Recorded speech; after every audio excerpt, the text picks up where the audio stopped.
Every year, hundreds of people are reported missing in national parks and forests, many of them children. And most are eventually found, whether dead or alive. But a small percentage of the cases, some are never solved, that have search and rescue crews continuing to scratch their heads. Than 400 cases of people who wandered into the wilderness but never came back. Accounts of children, people was a coyote, vanishing, dog, or seemingly else. swallowed up by the many endless forests across America, or even later found in ways that Did you see what it was? An animal. Was it a person or an animal or? I can't tell. All I know is that my central light came on and I just happened to glimpse and see this thing running across the yard. A good-sized man. She described the way that like a man. the creature moved as being unnatural. You've had problems in the neighborhood It looked before? like it was Yeah, my dog was uncomfortable killed here in its just own recently. feet. I don't know what it was. So whatever it was that was standing out there. I'm out here looking through the window down. I don't see anything. She I don't want to go believed outside. that what she was looking at Jesus was Christ, pure you better. evil. Sure. Tia, Hello? get somebody out here. What's going on now, sir? That son of a bitch is about 6'9" up. Do you Many see of him the now, cases of sir? about Yes, I'm looking 100 right people, at him. at least, who claim that they've been abducted hang by on. aliens. He's One right. of Dr. Matt's Is he in your patients, yard, Linda, sir? Yeah, who says God, she he's has big. been Faded out, abducted like since childhood. reality. I was just what I remember being brought up this tunnel of light, right? Out this tunnel light, just like noticed parts of my life that I wouldn't even occur to me to remember. Then I knew that I wasn't I in never my told body, anybody that I about was that, and I just buried it in the back And of so my then I mind. came to the end of this tunnel and noticed there was a man that first searched me at first as a wizard. or a And fog I kind saw of him moving. it was at a The dawn action, the that motion year. caught my Then eye. It the actually wizard, started without taking moving his shape, mouth, taking spoke to me and form. said, The "Struggle idea of with the you Grim to Reaper die." went through my head, cloaked figure. And as I was watching, it kept becoming more and more and more distinct to me that this was actually something with some type of presence. Like it knew I was there. And as I was watching it, it turned and looked directly at me. I felt like whatever this was angry at me. I wasn't welcome. It wanted me out. I had been face to face with a ghost or a demon, a spirit. I'm not really sure what. But this feeling of terror actually was going through me. And I really felt more that it was demonic. It was something very evil. Hey everybody, and welcome to Real Supernatural Encounters. Today for my guest I have Sandy. She was aired on episode 20 with the Dogman encounter in the Red trailer. And she also had her daughter on episode 22 where her title is The Big Wolf That Brought Her Back to Camp and The Girl in the Closet. So she's going to touch a little bit on The Girl in the Closet. That's why I brought that in. But yeah, how you been, Sandy? I've been good. Things have been a little froggy lately, but kind of get used to it. It just seems to become the norm after a while. And then I hear you've been dealing with some more supernatural and paranormal stuff, which is what brought you here today. Yeah. Something has been a little active, a little bit more than normal in spaces that don't normally get activity. Okay. So mainly my bedroom. Oh. This is my husband's bedroom because you can tell by the clutter and the fact it looks like a dude lives his little hermit cave right here. I have my own room because I love the man. 26 years of marriage this December. I cannot sleep next to him because he snores and it sounds like a grizzly bear. People who say you cannot snore loud enough to give somebody a headache, they're wrong, because yes, you can. I have the migraines to prove it. But yeah, so it's my room's been a little active, and it's not normal for my room because I have all my spiritual stuff in my room, and okay. So it took me by surprise. It actually stumped me when it happened. Wow. Well, I know that you have some more stories that you didn't get to touch on last episode. So I guess whenever you're ready, you can go ahead and start with whatever stories you'd like to continue with. You want me to go back in time to the old stories? Yeah, you can. Okay. Yeah. All right. So we had talked off camera about I will always refer to this dog as my guardian spirit, because he was more than just a dog. He might have had the form of a dog, but anybody who met this dog, they either had one of two reactions. They either loved him immediately or were deathly terrified of him. And there was no in between. Now, granted, this was back in the 70s, and my mom had taken me and ran from a really abusive relationship. And for people who say that children cannot remember back that far, nobody can remember back that far, bullshit. Mm-hmm. I remember standing in a crib as a little girl watching this man beat my mother.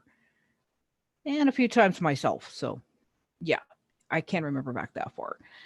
Traumatic things, I think, tend to stick unnecessarily closer to your brain than probably the good memories, sadly.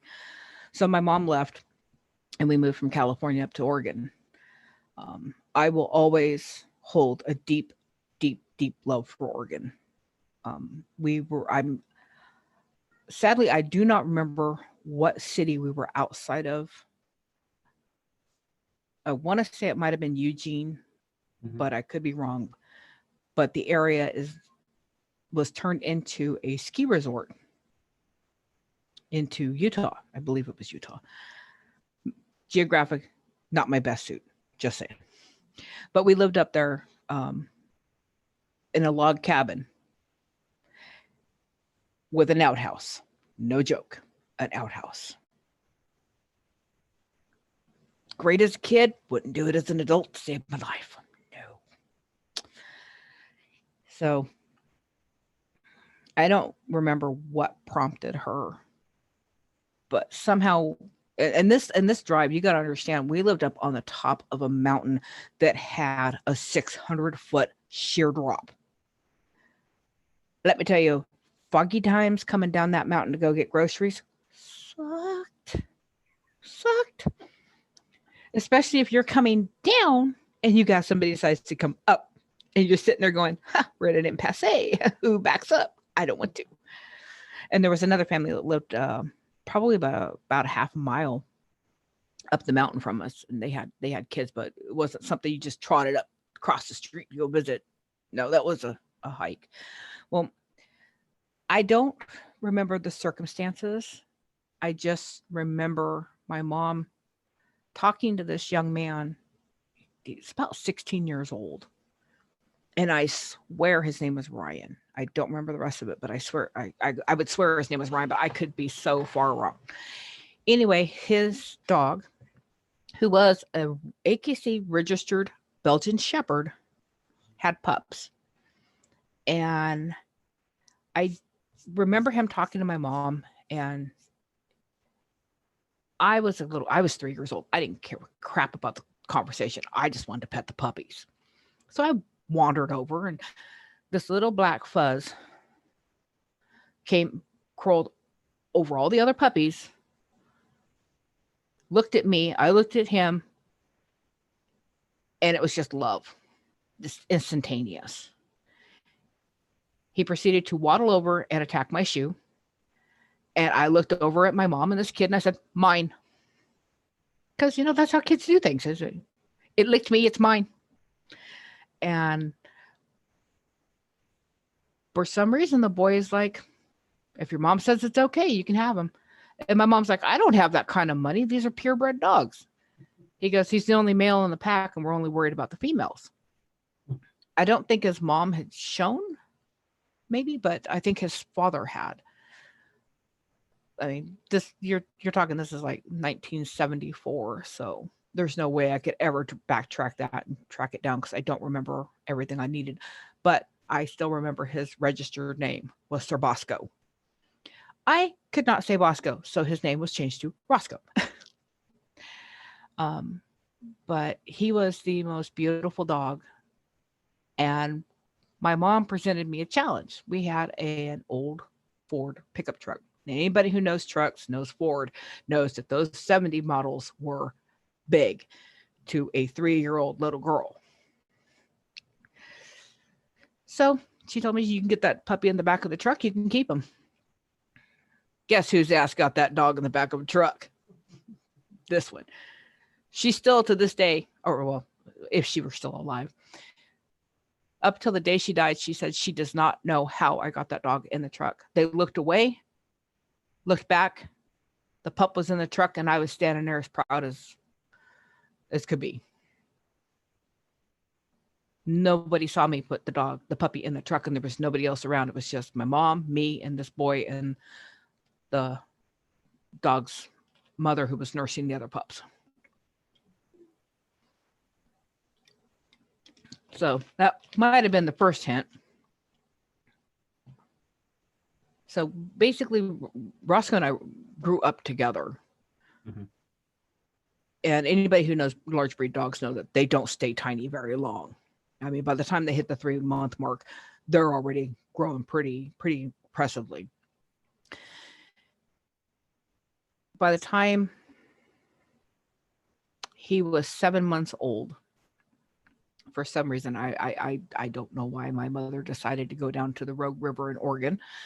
Anybody knows Rogue River knows that it's got some areas where it's pretty dangerous. You don't want to get into the water because the rapids will mess you up pretty quick. Like my daughter, so we all know who she gets this from, I was not afraid of water.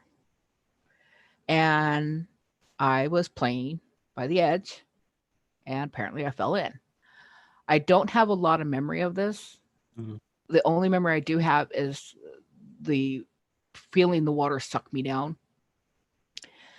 And it had pulled me out to the middle so quickly that my mom screamed, but nobody wanted to risk drowning to go get me because the water was just moving so fast it would have swept a grown man off his feet.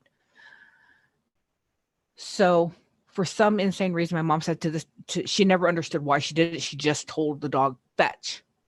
Mm-hmm. And Roscoe's 7 months old at the time, which I have an 8-month-old German Shepherd Husky mix. I know how big he had to have been because I know how big she is.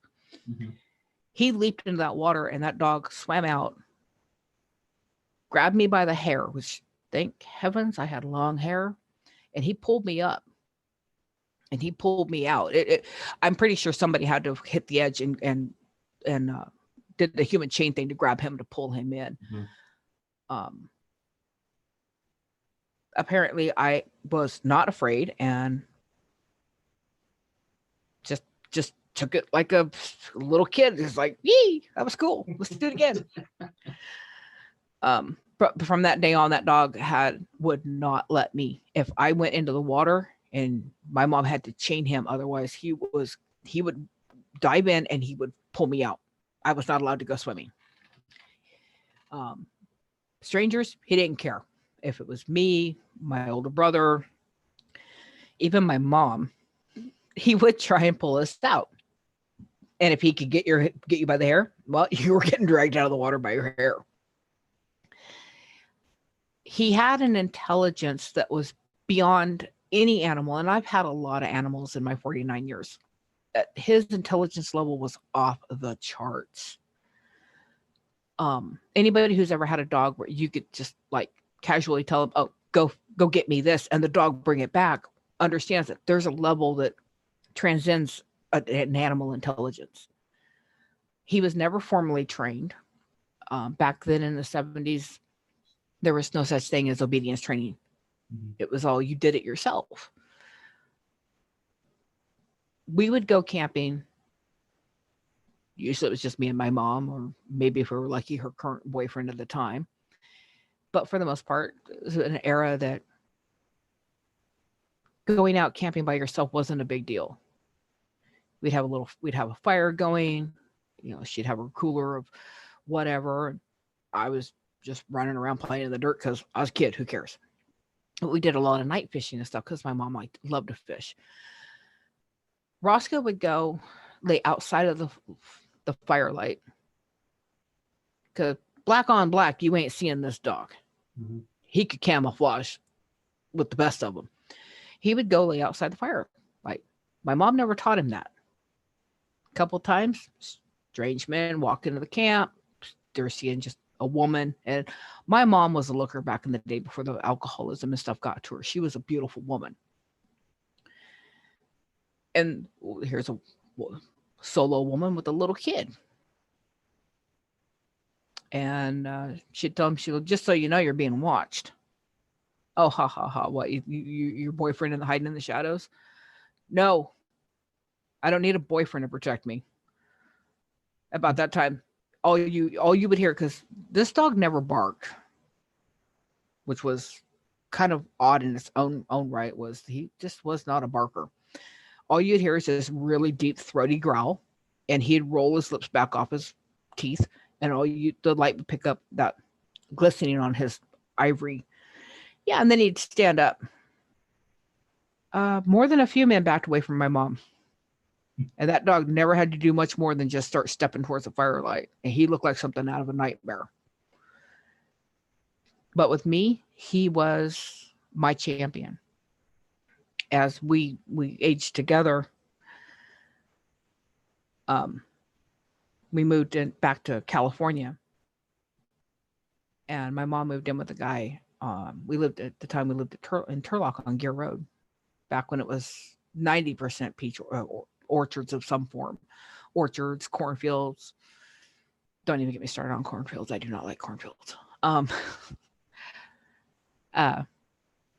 He had hunting dogs, bloodhounds, predominantly formed of, bloodhounds and some other hound breed I don't remember. Roscoe never could be around other dogs.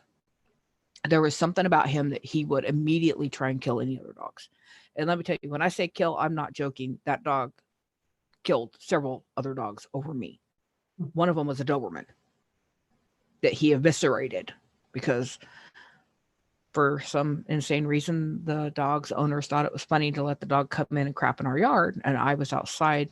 I think I was feeding Roscoe or watering him or just sitting with him like I was prone to doing. And they set the dog after me because they thought it was funny.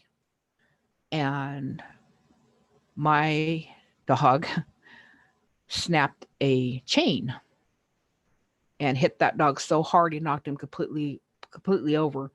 And when the dog stood back up, his entrails were coming out. Oh, wow. And then, before I didn't even get to scream for my mom. He was just that fast. It was like watching a shadow move. And he literally lunged in and snapped one of the dog's forelegs. The dog at that point wasn't even fighting back. The dog was trying to get away from him. And my mom was standing in the doorway. And she walked out, reached over, grabbed Roscoe by the collar and pulled him back. And she goes, "Now take your fucking dog and get the F off my property." They brought the cops back, and my mom said, "I watched them sick their dog on my kid." Cop said, "You ain't got a leg to stand on. Get in the car and go. Hope you can save your dog." He also was one of the few dogs I knew that took out a pit bull, which I've seen enough pit bulls in my life that I know that there's not a dog that's easily taken on by something that's not as massive or as strong as they are. But it was another thing of he thought I was in danger, and he took the initiative. And I think had he not gotten the upper hand on the other dog, I think the story might have played out different. I'll never know. But he basically Roscoe was not a dog. Most dogs, normal dogs that or pets and stuff, when they fight, they come up and clash. Mm-hmm. Roscoe never did that. He would come at, fake him going up, so the other dog went up, he would drop and he would go straight for the soft spot under the belly, and then he would roll and take out a leg. That was the way he fought. He never would just go head to head. It was just always, he had a way of fighting that he really shouldn't have. We also couldn't breed him. Had a guy offer my mom back in the day $2,000 to breed Roscoe to his female. And my mom was like, "You don't want to do that. He won't do it." "Oh, if she's in full season, he'll be fine." My mom's like, "Dude, you do not understand this dog." Yeah. In about 3 seconds, he almost killed the female. And she wasn't fighting back or anything. It was like, "No, I don't want to."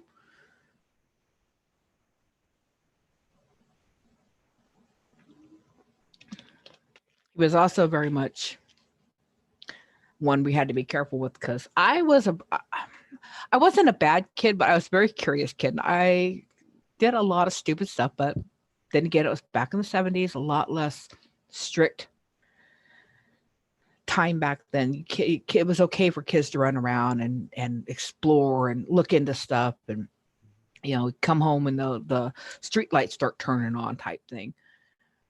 And my mom would occasionally have to give me the old swat on the tail. Except she found out real quick that, might want to make sure the dog is chained up somewhere really, really tight. Because I don't remember what I was doing. I was being a stupid kid. I did something. And Mom thought it was safe because the dog was in the house. Roscoe was in the house. She had me outside. She grabbed me by the arm and she swatted me across the hiney, and I let out a scream. You'd have thought she was beating me, but she really wasn't. She's one swat across the butt. I screamed. All you hear is shattering glass as he takes out a window. He literally went through a window, hit my mom, knocked her flat on her back, and had her arm in his mouth, and he's just standing there on her. Didn't bite her, didn't draw blood, but just pinned her. I had to get my dog off my mother. And you figure at that time, I was about 6, 7 years old. And my mom's like, well, guess we're replacing the window. Next time I'm taking you into the bathroom to whoop your little butt.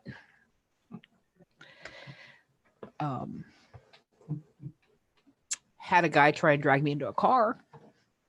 I was walking, I'll bet yes, I was walking above the overpass. It's just a little bridgeway over the road, but I used to walk under it to go play in the little running creek down there. So, well, this time I decided to be funny and walk over the top, which my mom had told me repeatedly, don't do that. I did it anyway because I was a rebel. Guy stopped his car, tried to get me into it. I was like, no, I don't know you. I live right there. No. He went to grab for me. I don't know why this man couldn't see a 100-pound dog, but apparently he did not see the 100-pound dog until the 100-pound dog hit him. And where he didn't draw blood on my mother, he drew blood on this guy. He laid the guy's arm open. That guy screamed like a schoolgirl and climbed back in his car and drove away very, very quickly. And it was weird because it never struck me as odd as a child that this dog seemed extremely protective of me, but could decipher between true enemy and family. Like my older brother, the one who passed away in the 80s, he used to grab me and shake me just to make me scream so that he could rile up my dog. Except that Roscoe would sit there and look at him like, you're an idiot. Until he'd pull his hand back. The minute he drew his hand back, then that flip would switch in the dog and the dog would plant him before you could blink. And my brother was 6'1", wiry as heck. And hold a grudge. I've never seen an animal in my life that could hold a grudge like that sucker could. The guy, my mom's boyfriend, Al, sweetest man in the world. I loved this man like a father. He was just treated me like his own daughter. He had a daughter who married a guy, and the guy was just to put it nicely, was a complete and total asshole. He didn't treat her right. She was the sweetest person. They had a little girl, and he beat her half to death because the girl was apparently half African American. Until Al explained to him that Al's own great-great-grandmother was African American. They just look white. So the little girl threw back to the great-great-grandmother, and Al pretty much told him, he goes, you ever lay a hand on my daughter again and I'll kill you. That stopped that. So for some reason he hated my dog. I don't know if maybe because Roscoe could look at somebody and judge them, but he hated Roscoe. So we were gone one day and Roscoe was at home chained up outside. And we had to use some pretty heavy chains. I'm talking like, chains that they use on semis, because if he wanted loose, he would snap them. We never figured out how he could do it. he wasn't like one of these big muscular pit bulls that have enough strength and power to snap a chain. He was a shepherd. They're big, but pound for pound, pull wise, they're not going to outdo a pit or a mastiff or something. But we came home and Roscoe was standing. He had that chain extended to the very last centimeter that it would go, and he was staring. And my mom was like, well, that's not normal. And I'm a little kid. My first love was, I'm going to go check, go hug my dog. I go over and hug my dog, and there's blood running down his face.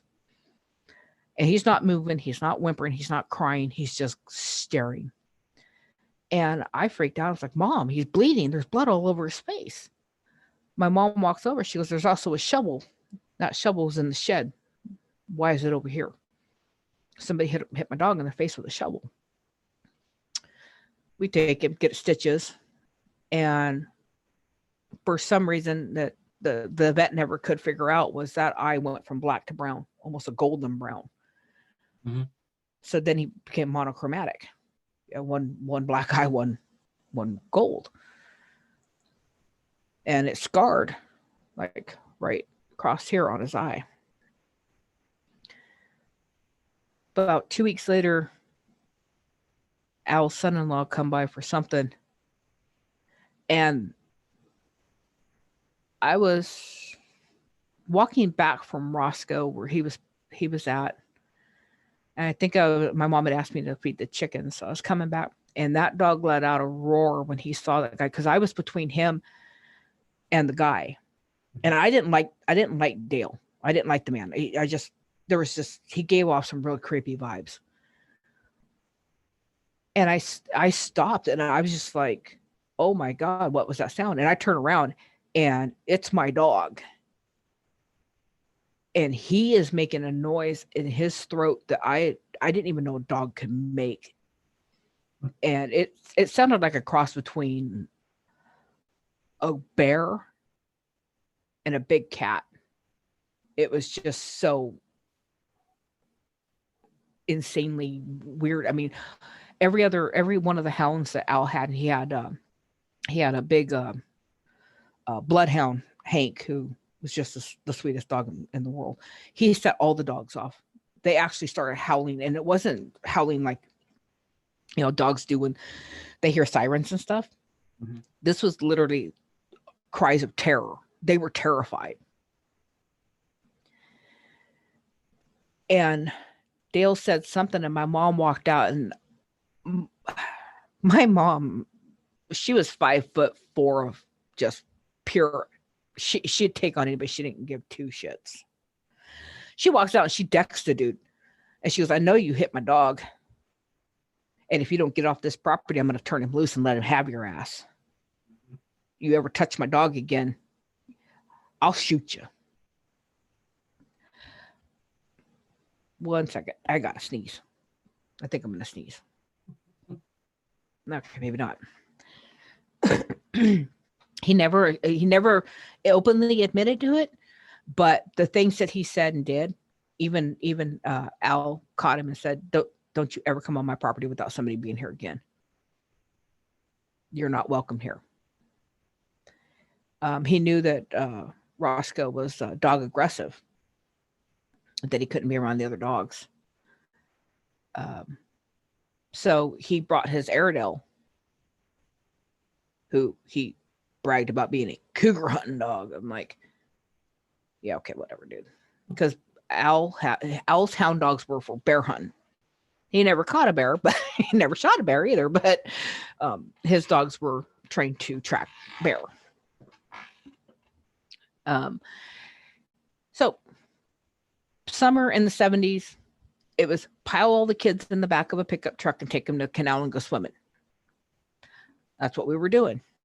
His wife was there and brought their little girl, Brandy.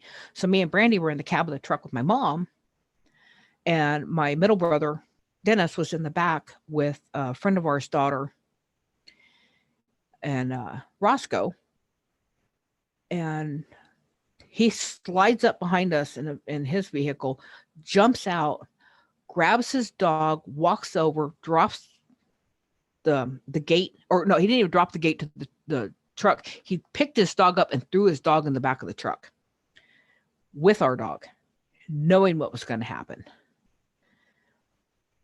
My brother grabs our friend's daughter, throws her up on the cab. He jumps on the cab because just that fast. The poor Airedale didn't have a chance to even know what the hell was going on when Roscoe had him by the throat and pinned. Just that fast. And he was holding, because I was sitting in the cab holding Brandy, because to Brandy, that was her dog. And she didn't understand why her dad would do that. And she's crying and she's begging, my dog not to kill her puppy. And it was eerie because it was like everything just tunnel visioned. And I could see this as like it just happened yesterday. Mm-hmm. He's holding this dog by its throat. And everybody knows that Airedales are wiry dogs. And this wasn't a tiny Airedale. This was the larger size Airedales. And he's holding this dog by his face. Not his face, I'm sorry. Just like right in through here. And his paws one paw was on the dog's muzzle, keeping him stretched out. And the other paw was on his rib cage. And he's crouched and he's watching. And sure enough, idiot boy went to reach in and grab the dog and separate him. Just as my mom screams, "Don't do it, idiot. Don't reach in that truck." He reached in. Literally watched Roscoe let go and reached out, and he grabbed that man and he had him halfway pulled into that truck by the back of his head, just that fast. I never seen a dog move that fast in my life. And the way he had the guy bent over, he should have snapped the back of his neck from the torque and the pressure of pulling him into that truck. But by the time he was done, I think my mom said he ended up in the neighborhood of almost 200 stitches in the back of his head, back of his neck, and his arms. And his dog cowered, completely wet all over the back of the truck, just cowered into a ball. Yeah. It took my mom jumping up, and she literally grabbed Roscoe by the face and pushed him back. And that's the only thing that kept that dude from getting more than 200 stitches. The Airedale did live, just for everybody who's wondering about that. Yes, the Airedale was okay. He took actually no stitches. The jerk did live 200 stitches later. And he never came back. He never came back around after that. Because the other interesting aspect of Roscoe was once he was in the back of a truck, and this, like I said, he was not trained to do this. He would sit, and you could say anything you wanted. Because, back in the day, it was like everybody had a beer, you had a pack of cigarettes, just whatever. And they'd sit it on the back of the truck, walk off, and then come back and get it. No, you could set it up there, but you weren't getting it unless my mom got it for you or I handed it to you. If that dog was in the back of the truck, whatever went on that truck or in that truck became his property to protect. But probably the greatest thing about that dog, and I'll never find it in this lifetime again, was like I said, I've mentioned several times, my mother had an alcoholism problem. When Al would go on a bear trip, he was usually gone anywhere from 3 to 5 days, depending on where he was driving with his dogs. When Al was gone, my mom would walk from our place up Gear Road to the bar. Now, back in that time, that trip's probably about a 2-mile trip both ways. I was 7 years old. When she would leave, she would bring Roscoe in the house, put him and I under the dining room table, tell me to stay there until she got home and put me to bed. He would lay there. No joke. He would lay there with me curled up next to him with my head on him, sleeping, or just laying there if I couldn't sleep. The entire time my mom was gone. That dog would not move. He moved one time, and that was to sit up and growl.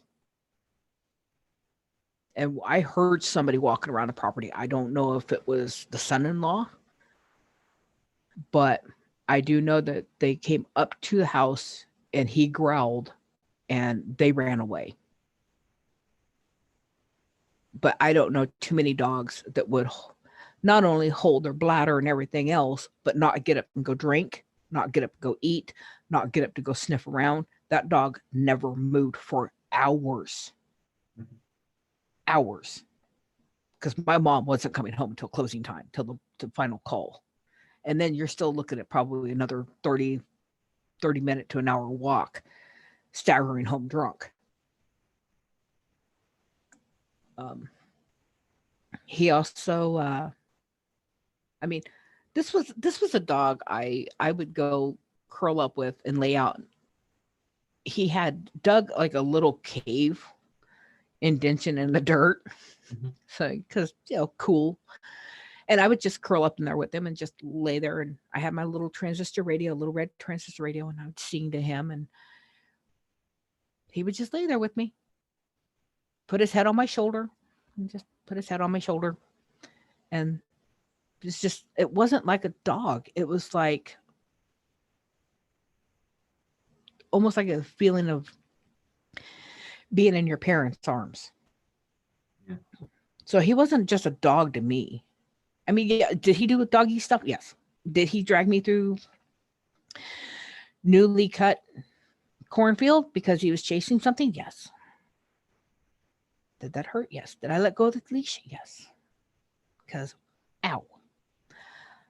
But it was like one blurb in a timeline of years that this dog acted like a damn dog. And then don't even get me started on the mysteriously magical times that he would unhook his own chain. Yeah. It was the weirdest thing. And this started in Oregon, probably about the time he had about a year old. He had this thing that once a month, literally you could set your clock by this. Once a month, about dusk, this dog would vanish off a chain, vanish out of a locked house. And exactly, my mom actually timed this. She would time this. And it was exactly, I'm going to say 6 hours from the time he vanished. He'd pop up back home. Just come prancing in and just like, hey, how's it going? What you do? And it was weird because the clips were not clips that a dog could just rotate around and slip off. These had to be pulled. Anybody who's worked with horses and have the halters, they know that they have that really stiff draw where they hook it under their chin. Mm-hmm. This is the type of stuff we're using on the dog with a toe chain. It would be stretched out, unhooked, and no human footprints around outside of our own. He would come back 6 hours later, just wagging his tail like, oh, look at me. I done got away with something. But what always got me was the smell. We never could figure out what the hell that smell was. But because he used to come home about midnight. So it was at midnight, grab the hose, grab, the biggest bottle of dish detergent we had and wash the dog because he stank. We never could figure out what it was like, a cross between dead skunk and decomposing corpses of something else. It was just the most and all I could think of was like what a swamp would smell like, a stagnant swamp. It was the most god awful, gut wrenching smell. I've ever smelled in my life. But it was like you'd never hear him coming. He would just poof, I'm here. Hi, did you miss me?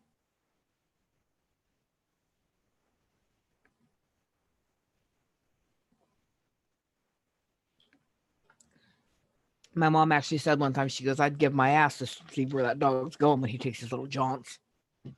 But like I said, it was always once a month. It was almost like he had to get away for a little downtime from, taking care of the kid. But never, ever on a night that my mom was going to the bar. Never happened on a night that she was going to be gone and leave me there alone.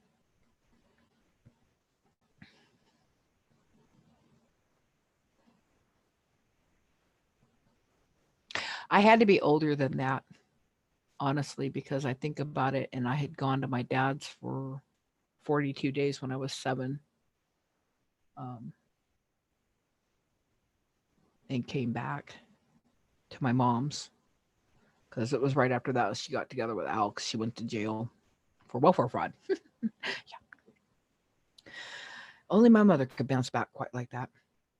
But our friend had Roscoe for that time,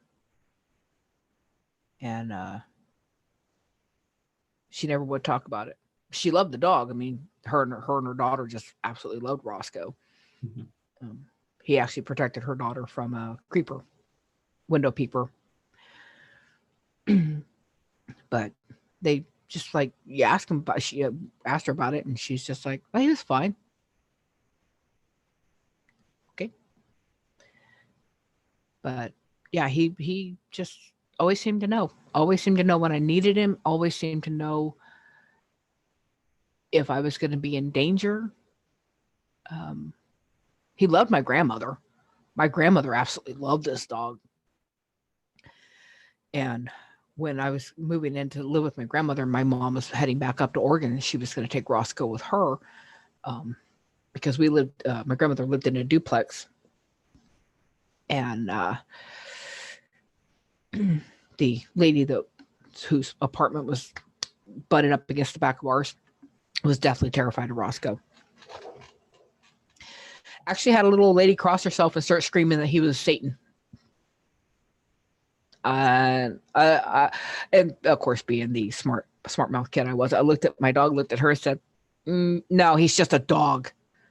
I think you need to go back to church, lady. But my grandmother was a very religious woman, loved that dog, just loved him so much. When my mom went back to Oregon, they made a stop because she said that Roscoe was acting like he needed to get out and go to the bathroom.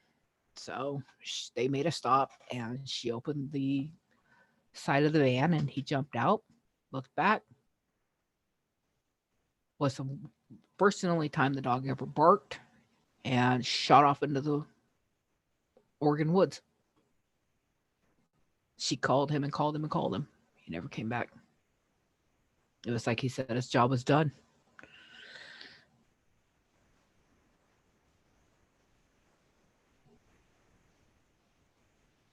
But yeah, he was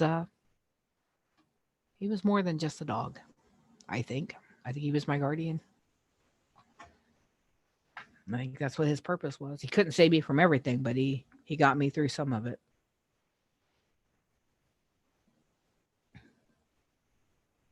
And before him, it was a cat. Is it a cat that saved you too? Mm-hmm. Oh. Yep, it was the boyfriend, the one that my mom ended up running from. He brought home this scraggly, stray, silver tabby tomcat with 3 toes on 1 foot, which I promptly named the cat Tommy 3 Toes. Or my mom named him Tommy 3 Toes. I just parroted my mom because I was just a little fart. I was still small enough that I was in a kind of like a crib type bed. Mm-hmm. The sides came up, and Tommy would sleep with me. And he was a big cat. I mean, of course, to me, he probably looked like the size of a mountain lion because I was a little kid. And that cat had unnerving ability to know when my mom's boyfriend was going to be a jerk.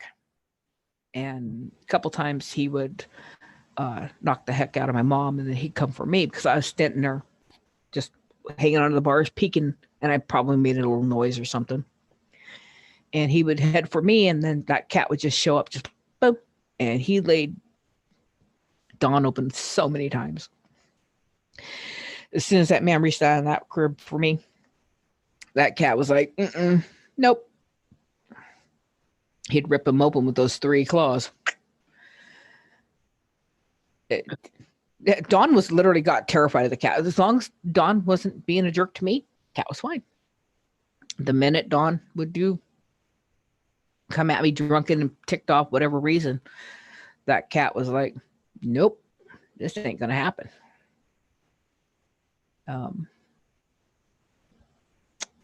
2 months before we moved, Tommy vanished. And my mom actually accused Dawn of killing the cat. And Dawn's like, I didn't touch that cat. I was scared of that cat. I'd kill that cat. That cat would come back as a ghost and rip my head off. It's like, yeah, probably. But right after that was my mom packed us up and just waited till he was at work and just moved to Oregon. And it was, I don't know how long after that I ended up with Roscoe. Oh, okay. Yeah. So it was like, did what my guardian just moved from one animal to the next. My mom said I used to sit and hold entire conversations with Tommy in my crib. I would talk to him. I don't remember doing it, but she said it was actually unnerving and part of the reason why Dawn was scared to death of the cat.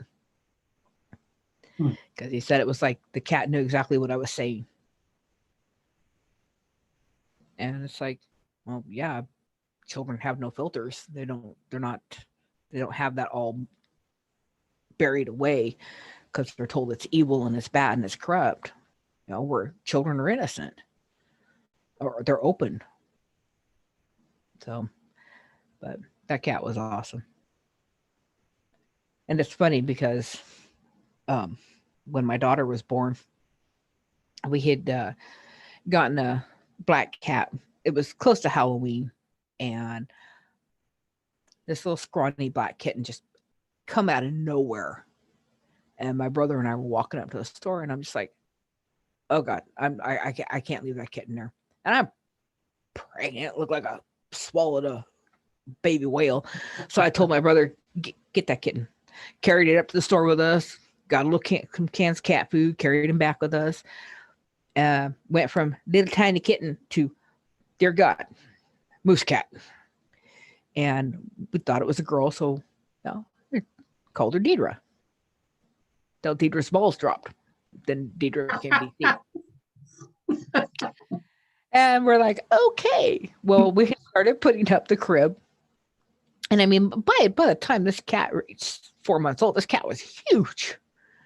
And just a big old loving marshmallow. Just a sweetheart. That cat was a big old derp. But we put up the crib and had everything ready. And DC would jump up there. Meow, purr, purr, purr, meow, meow, purr. And I'm like, DC, that's for the baby, not you. You're not the baby. I can't tell you how many times I had to check my suitcase to make sure DC wasn't hidden in there.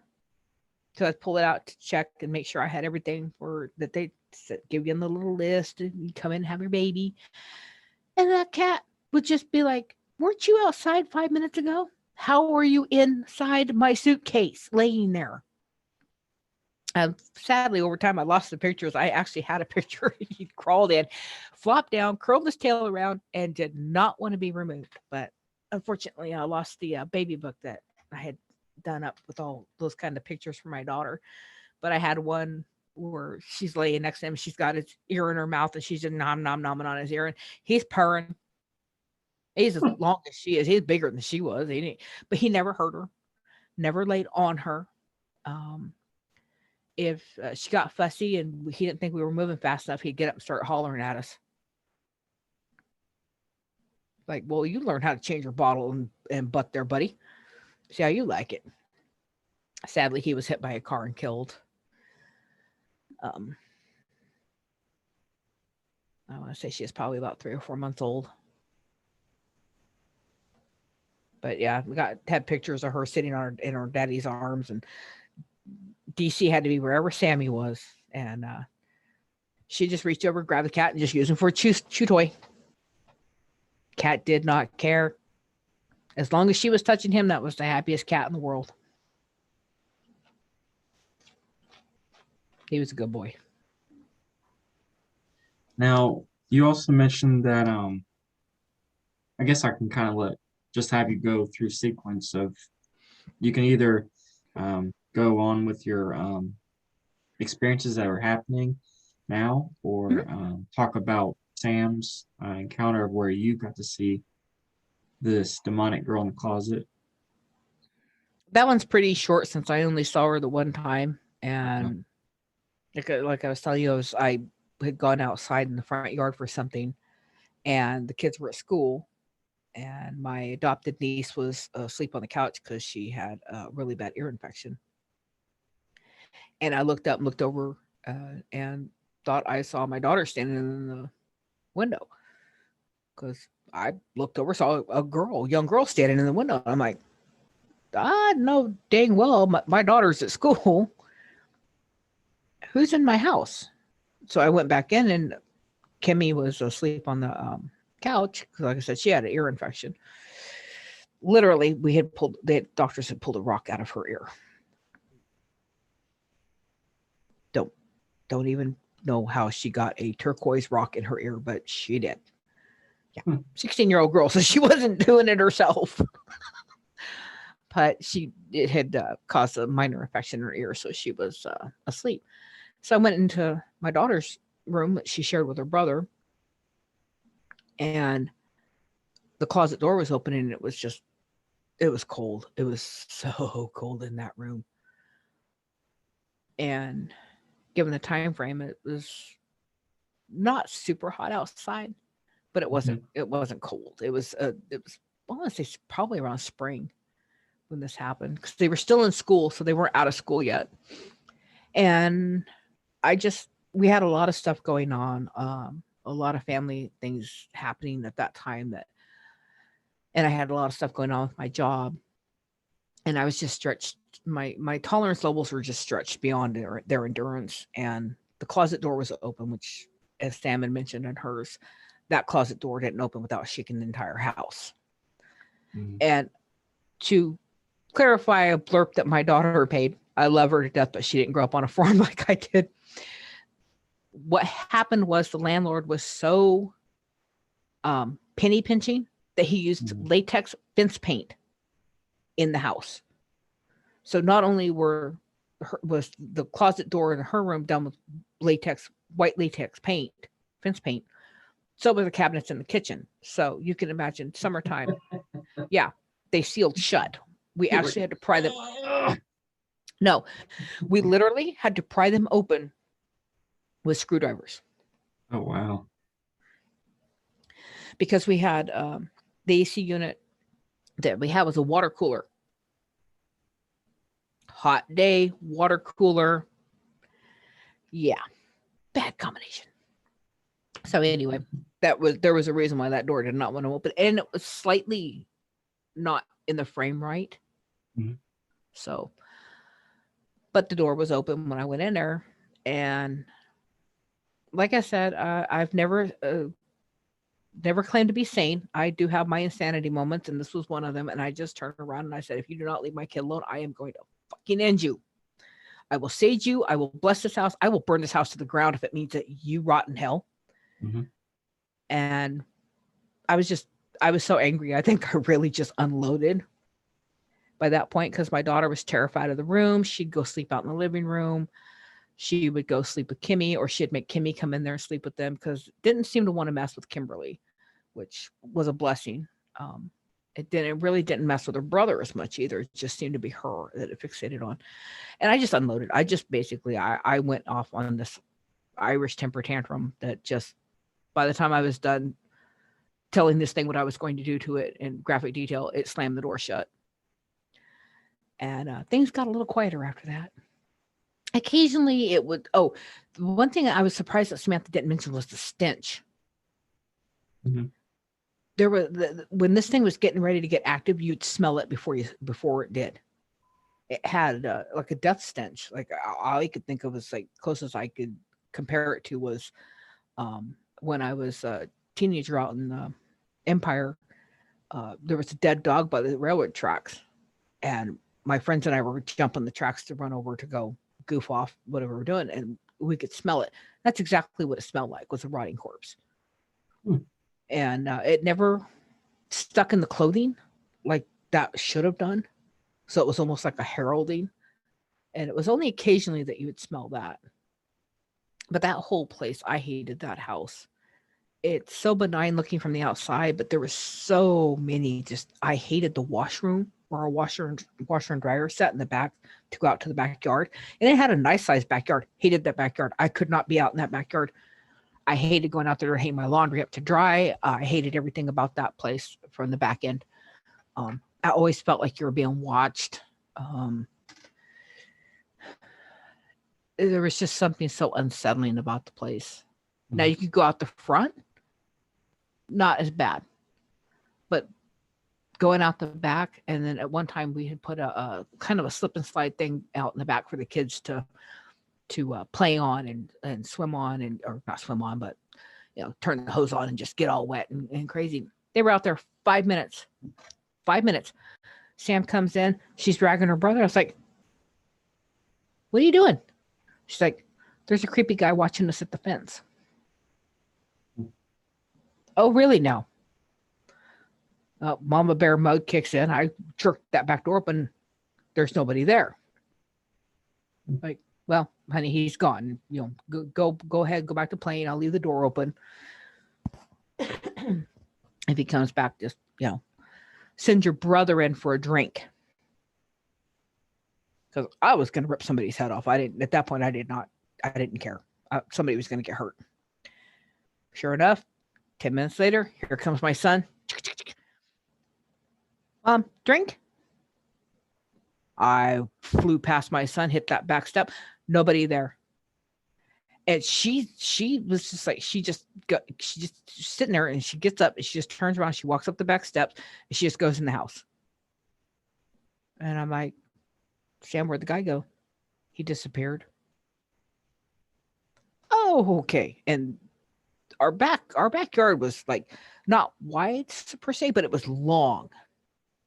And it was all the way, in the alleyway is where she was seeing this guy. And yeah, that was the last time they went and played in the backyard. So yeah, slip and slide got rolled up and put away.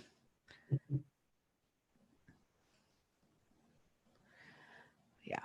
Now, I don't know if you touched it too much on the last episode you aired on, but you mentioned that a lot of your friends, when you lived in Empire, California, I think it was, where all that supernatural stuff would happen, a lot of it, you can't find any of your friends from that time. It's like They all disappeared. Yeah, could you go into that a little bit?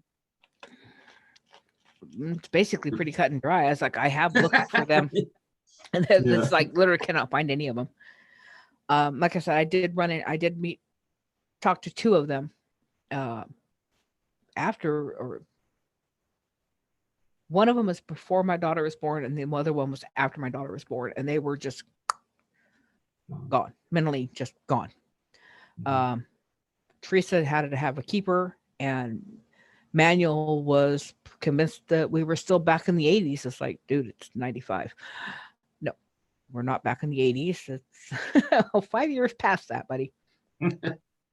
Yeah, it was just like something clicked off in their heads. It was really sad, because these were kids I ran with. These were people I grew up with. I mean, Manuel helped me after my first fist fight. I mean, I was a stupid kid. I didn't know diddly squat about fighting. That was for my brothers. I was the good kid, and got in my first fist fight, broke the girl's ribs, broke her nose. I ended up with one black eye. She ended up with 2 black eyes and a broken rib. So hey, score, I win.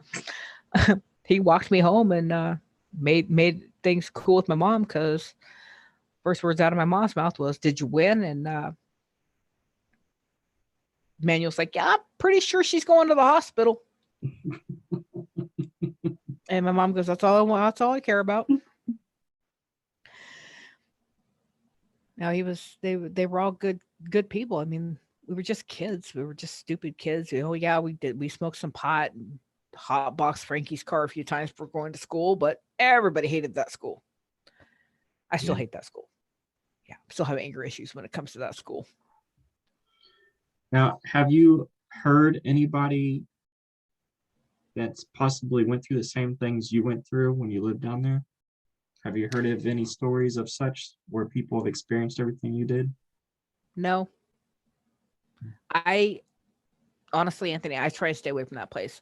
To this day, I'm 49 years old and I'm not scared of much, but I'm scared of that town. Yeah. I don't like just driving down Santa Fe to get to Yosemite because it dead ends. Santa Fe Road dead ends on Yosemite. And just to go out that way, because it used to be the easiest way to get to my brother's house, my adopted brother's house. Hate it. I get nauseous. My skin will crawl.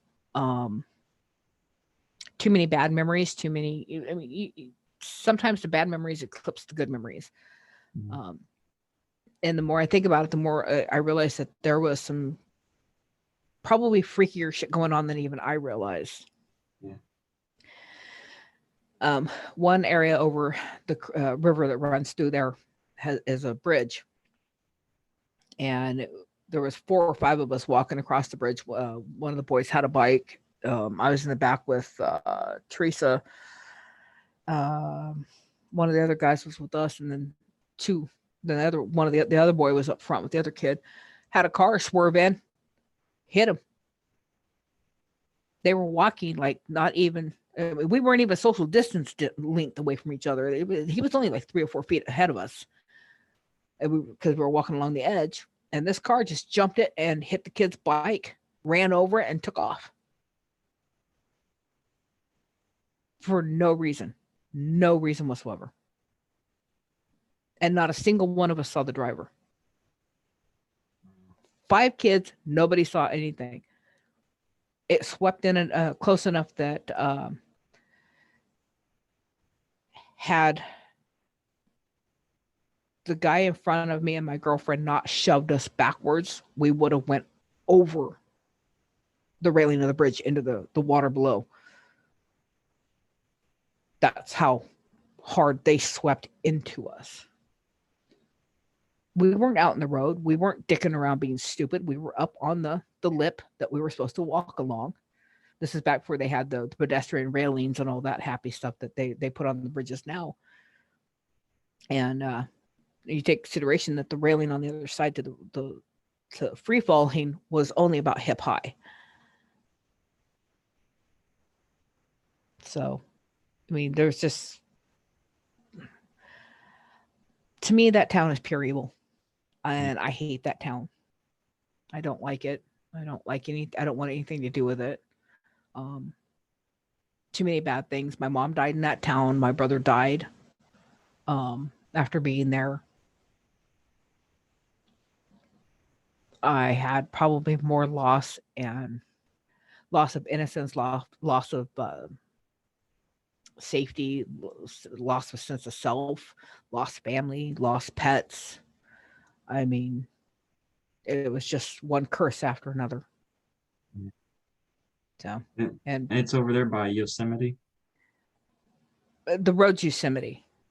Okay. It's not Yosemite State Park. This is in the valley. This is tucked in between Modesto and Ceres.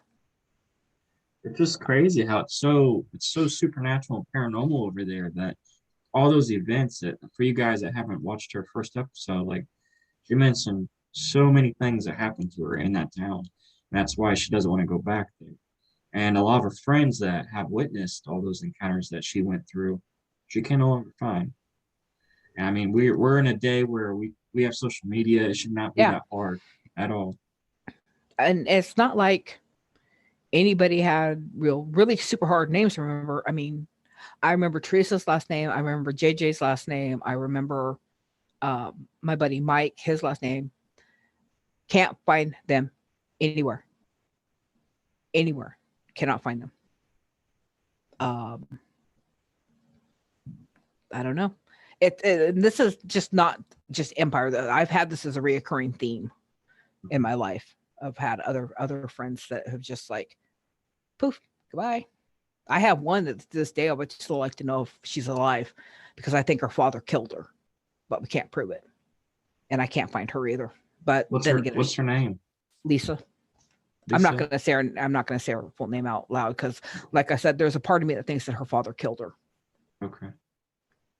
Well, hopefully, if Lisa's watching this or out there, hopefully she is alive. And the reason I think Lisa's dead is because her dog came and saw me, and she wouldn't have left that dog behind. She had a purebred, registered German Rottweiler who was trained in commands from German,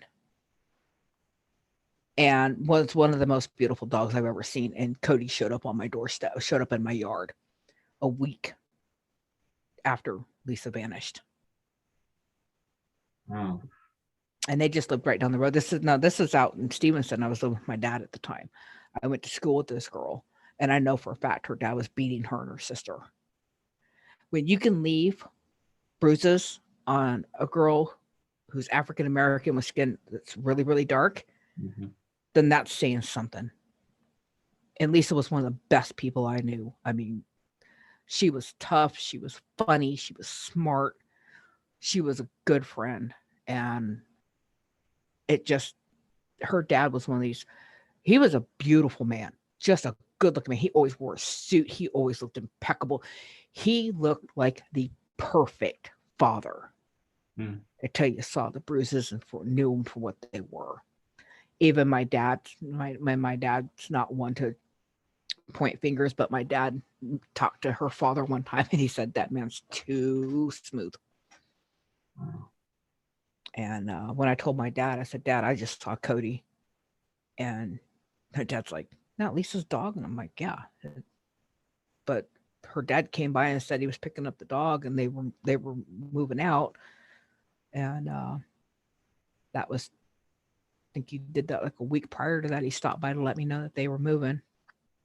He supposedly got a job someplace else. And that's, Cody showed up after that. And it's like, I told Dad, I said, she wouldn't have left that dog, Dad. There's no way she would have left that dog. Her or her sister would have come back for that dog. That dog was her life. We'd go horseback riding. She had a little piebald pony, and I had my big white Arabian. We'd go horseback riding. Cody'd run with us. Never bother the horses. He'd just trot alongside or in between us, whatever. He was a good dog. I mean, she was teaching me how to give him his commands in German. That's how I learned how to go Platz. And I did. I did the command of the dog, and he dropped. And that's when I knew that was Cody. I knew that dog. That dog knew me. And I was trying to call him to me, and he whined. He whined at me, and he turned around and he bolted. That dog knew me. I mean, for over a year, I'd been going to her house, her coming to mine. She'd bring Cody with her because he didn't chase the cats or anything. He didn't hurt my dad's dogs. He was a good boy. And just he bolted and ran. Never saw him again. He took off back to the property. And I told my dad, this was probably a few months ago, I was out visiting my dad. Yes, I broke COVID. I don't care. I'm my dad. But we were sitting there talking about it. Just one of the few times I actually got to visit with him without grandkids and stuff around. And I told him, I said, because they did some renovation work on that place. And I told my dad, I said, I still think Lisa's buried under there somewhere. And my dad just looked at me. He goes, yeah.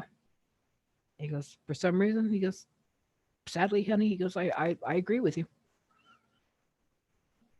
Because my dad had a paranoia about checking tire tracks and you can thank my brothers for this one. People coming in the yard. And when I told him that Cody had come into the yard and I had told him to lay down, and he did, and that he got up and ran away, my dad went and checked, and he told me, he goes, there's no paw prints. And my dad's on 10 acres of land, and he's got a big circular driveway. And it's always dusty. I mean, you spray it down, but it's still dusty. And Rottweilers are heavy dogs. Mhm. And but there was no, I went out and checked. He showed me there was no paw prints. So I don't know if it was just Cody letting me know that they were still there. Because if her father had went off on her and was killing her, the dog would have interceded. There's no doubt in my mind that dog would have attacked to save her. So it's a wild conspiracy theory, but there's no reason why her sister wouldn't have brought her back out to see me, because I asked him to tell Lisa to come see me. And he told me, he goes, oh, I'll bring her by in a couple of weeks when we get settled. Her records were also never pulled from our school. We went to high school together. I had friends inside the office, and I had a friend who was kind of a hacker. We don't want to talk about that. That's how my husband. That's how my husband graduated high school. That's and I asked my friend Adam to talk to Charles and see if Charles could find where Lisa's records got forwarded to. And Charles said they never were. Oh, wow. Doesn't sound like somebody who up and moved. Yeah. There was no forwarding of her records to any other school. That is crazy. Yeah. Now, you mentioned you've actually been having things happen to you recently, and just things that go bump in the night. Would you like to touch on that? That's all I could think of to call it, because it was just like, I smoke, which, yes, it is a very terrible, nasty habit. And yeah, I'm too old to quit now. Been smoking since I was 13. Thank you, Mom. But I did stop smoking corporate cigarettes, and I started doing the pure tobacco and making my own cigarettes. So if I want one, I have to get up off my lazy butt and go make one. As I do not pre-make them, I make myself go make them so that I can push the time in between. That's my way of self-control. It's tiny, but it's mine. So I was going into my room to have a cigarette, and my big Giganosaurus puppy was outside, and I keep my door shut now because my daughter's cat Oz likes to come in and, as she likes to put it, bounce on grandma's head, because he's kind of a jerk, and knock things off my dresser. And just because I have a smaller dresser, but I have fish tanks, 2 fish tanks on there. He likes to play catfish. So I shut my door. And usually I'll just bring River in at night with me when I come in to go to bed. Well, I went in there, and I had my back to the double closet, and because there's my dresser, my bed, and then a double closet. I got extra closet space. Hubby doesn't, I do. And I was standing there, and I heard something fall. Stopped, turned around. I was like, only thing over there are my shelves, my bookshelves and DVD shelves. And okay, let's just be honest, they're catch-all, collect-all clutter bugs. But everything's been sitting there for months, not been moved. Why am I hearing something fall? But it sounded like it came directly behind me. I haven't been in my closets in months because, like, let's face it, I live in the same 3 outfits. Just wash and go. Because yeah, I'm not a woman who's like, ooh, let's get dressed up. Because especially when you're dealing with a very large, frisky puppy, it's like, yeah, not putting your best clothes on to go play with that. Yeah.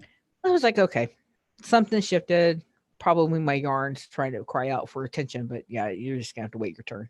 Mama's got other obsessions now. I didn't think anything about it. It was just kind of odd. And then it clicked. It's like, oh, crud, what if one of the cats got it in here? crap. So I made my cigarette, ran out, shut my door, and had my nephew and my son help me look for cats, count heads, because we've got 4. Pee-wee's not even in here, but Pee-wee likes to stay outside of the bedrooms. He likes to come and go. He's an old boy. He don't really care. Loki, usually wherever mommy's at, because that's my baby.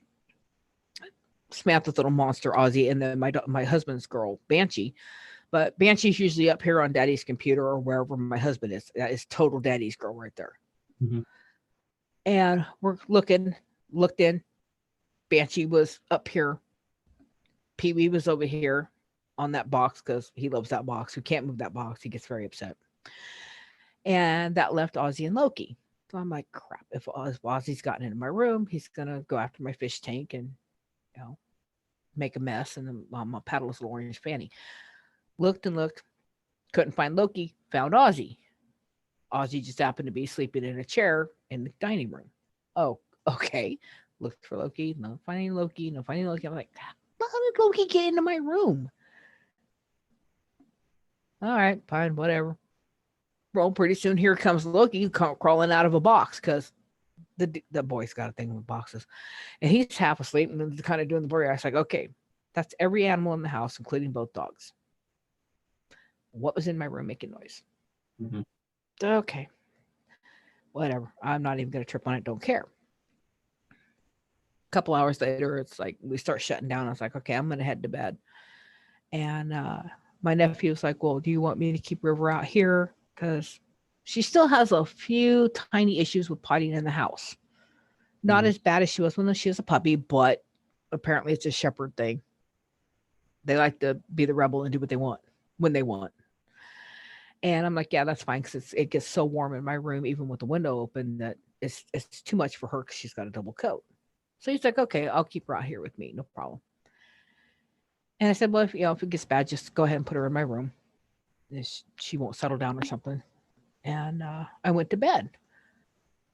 Well, let's just say I got about this much sleep because I tracked it in my closet, first closet, to second closet, to the bathroom, to my dresser.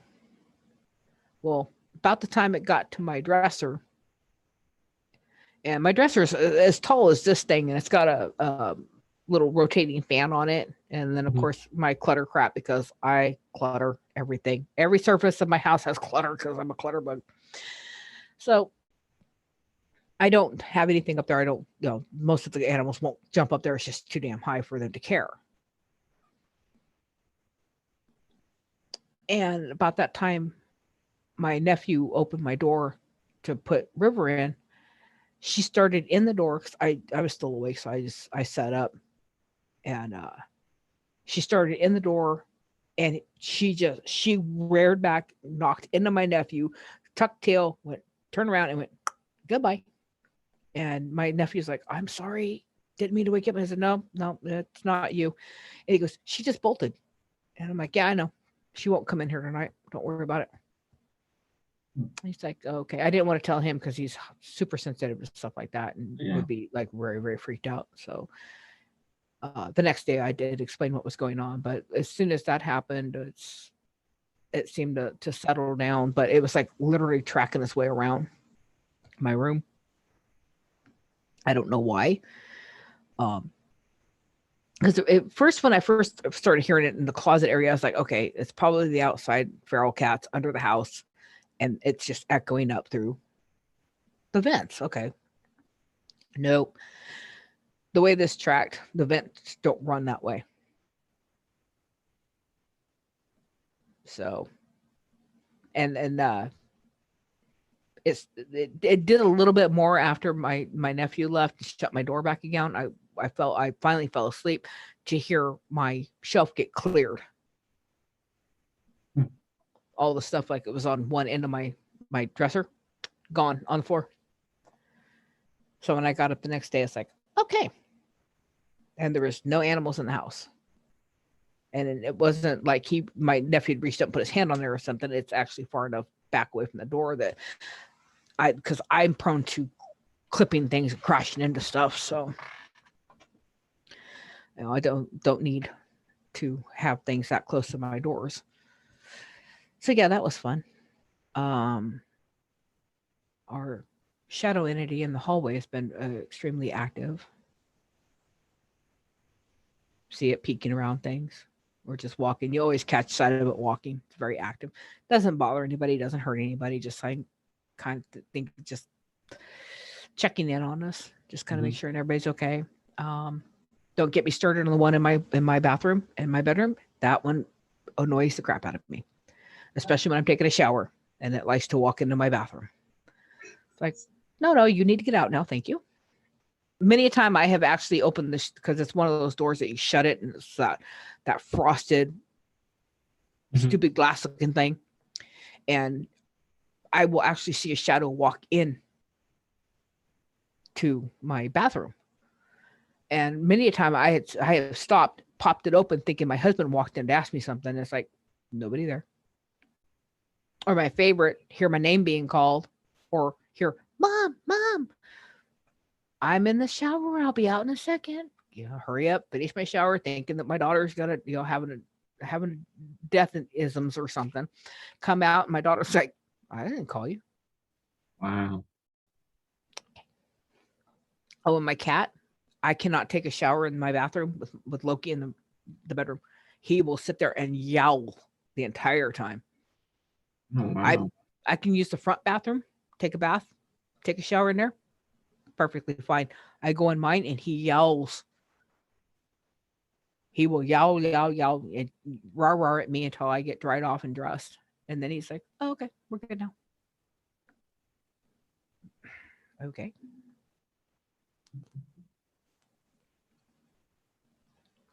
It's definitely a thing of not so much the rest of the bedroom, but I've always felt like never quite alone in the bathroom, which is very unnerving.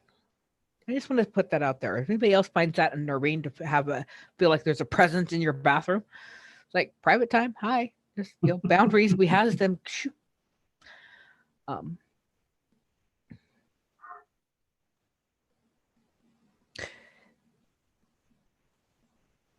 Not sure how relevant this is, but when River was a pup, I want to say probably about 3 months old. We were having the fires real bad here in California. The bad spread of fires. I mean, it looked like Silent Hill. Okay. The smoke and the shit was just so heavy in the air for us. It was so hard to breathe. I stepped out with her to one night, and this is actually after my gentleman that I was taking care of here passed on. And I was just really wasn't paying attention, didn't really care. I was still dealing with the emotional fallout from that, from the loss. And I took her out to go to the bathroom before we went to bed, and it was dark. And back then the porch light was kind of a dull, icky yellow that didn't go very far. And I sat down on the steps and was having a cigarette, and I didn't even have my phone on. I really just didn't care. I was just off in my own little world in my head. And she stepped down as she just started just like tunneling on something in the backyard. And she backed up to where she was almost in my lap. And I was like, dog, you need to go to the bathroom. Let's stop. Because we do have raccoons and possums and stuff around here. So I'm thinking, okay, the trash panda's scaring you already. So I got up to move out. And we have trees right behind our fence. They're fairly good sized trees. And they have sprouts that have come under the fence line, have come up in our yard, because the yard really needs a lot of work done. And it kind of creates darker shadow pockets. and she was fixated on one that was just directly across from where I was sitting on the porch, and I was just thinking, okay, it's probably a homeless person. Come on, we have a really, really massive homeless population down here. Yeah. Or it's the neighbor out there smoking a joint, whatever. Just dog, just please go to the bathroom. I was not in the mood for it. Well, she started to kind of move forward, and then she cowered. And she slunk back to me. She would not leave. And I'm like, what the heck? So I finally got kind of irritated, and I just picked her up and I walked her out to the grass. I said, for God's sake, just go to the bathroom. I look up because about that point, she snaps her head around. She's looking back in that same spot. We have a shed over here. There's all this open area, and then we have an orange tree on this far side. Mm-hmm. Very little lighting because of the heavy density of the smoke. And I realized that there's something crouching in the bushes right there, and it moved. And pretty sure she wee-weed herself. That was the first time she ever gave out a little puppy bark, and she hauled ass to where she collided with the sliding glass door. And I'm standing there like an idiot, like, oh, what the hell is that? Of course, the first thing that goes in my mind is this is a person. And I'm like, please get the hell out of my backyard. You don't need to be here. And I went back. I was heading back up under the awning to the porch. And I'm kind of keeping an eye on this thing because I'm like, if that's a person, I don't want them to bum rush me while I'm trying to get the dog in. And I had just enough light to watch the darker on dark shadows and this thing stand up. And when I say thing, there isn't a human on this planet unless they're an NBA basketball star that's as tall as this thing. And it was hunkered over, and I couldn't see total details, so I don't know if it was a cryptid or just an immense shadow thing. But my nephew had gotten to where he wouldn't sleep on the couch in the main room where the sliding glass door was. He'd go sleep in the side room where the futon was at because he said something kept looking in the windows at him when he'd stay here on and off. And better part of Valerie said my ass got in the house real quick because at that point I didn't want to know what that was. But I remember it was very, very silent. It was very, very silent. And of course, not 10 minutes later, my daughter decides, oh, by the way, now the old dog needs to go outside. So I'm like, okay, whatever. I took the dogs back outside. Same reaction. River would not step off the concrete, and Castle, it kind of took him a little bit, but then again, you figure that our Jack Russell's almost 14 years old. His eyesight's going a little bit, so is his hearing. He goes doodling out there, and he's in the middle of mid-leg hike, and he looks over at that spot, and I watched his little perky ears go ping, and he started to get brave, and of course that set River off to go be brave because Castle's being brave. I can be brave. They went trotting out there, bark, bark, bark, and then my first instinct,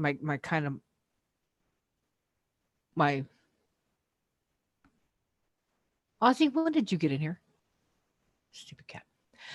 My heart froze because I thought, oh God, whoever that is going to kill my dog. And never touched him. But whatever it was shifted.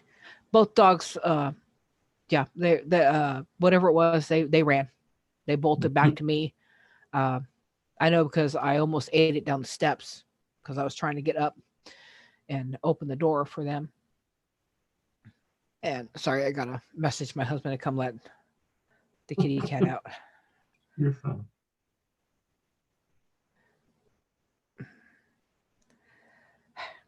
It's like it either rains or it pours. Either nobody cares what I'm doing or 15 people want to know what I'm doing. Like, it's pretty sad when you're in the same house and you have to text somebody. Yeah. I'll get the cat.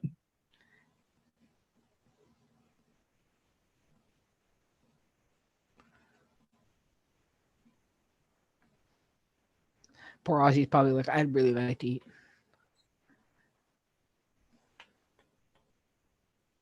And then what happened after that? I brought him in for the night, and honestly, I was still, come here, you little fuzzy shit. I was still under the impression that it was a person, like somebody homeless, just trying to find a safe place to be, and I really couldn't find it to be mean, because it was a really bad time. It was like being on hell on earth, right? It was just so hard. And the next day, kind of, you sleep on it. You kind of, it's like, nope. Lost a cat, gained a dog. You can leave that cracked open, baby. She doesn't love you. That's not true. Go there. Speaking of old dogs, old man right here. Go ahead and leave it open, Jason. It's fine. I can't. Unfortunately, the camera's up too high. You can't see his little sweet old face. But he's our brave boy. Okay, I'm lying. He's a chicken. This dog is totally terrified of everything. Afraid of the dark. He hates gunshots. He hates 4th of July and New Year's Eve. He hates loud noises. But I looked at the area, and it was really weird, because it wasn't like it was a full-on tree. It's just a sparse little sapling piece of a tree that had come up under the ground, and it was kind of fanned out, kind of weird, and it was hard to figure how something could have hunched right there. Humanoid form maybe a little bit better, but this was bigger than that. But I wasn't going to get close enough to poke it with a stick and find out. Yeah, I have a temper, and I'm kind of stupid sometimes, but I'm not that stupid. It's just, and it was funny because I was talking to my girlfriend in Pennsylvania, and I was telling her about it, and she goes, I didn't look into it personally, but she said a lot of people were saying there was a lot more Dogman encounters going on because of the California fires driving them out of their natural areas. And she was totally convinced that what I saw in my backyard was maybe a juvenile Dogman. And I was like, well, at least it didn't hurt my dogs, so that's all I care about. Yeah. Each their own. I mean, you can't really begrudge them. And honestly, on the spectrum of supernatural scary stuff, Dogmen really don't scare me that much. Maybe because I've never actually went one-on-one with one. I've never, dealt with what people have said they felt when dealing with them. All I know is what I dealt with in that trailer, and I was told that wasn't a Dogman. And I kind of believe it wasn't a Dogman. I think it was something much, much worse. Yeah.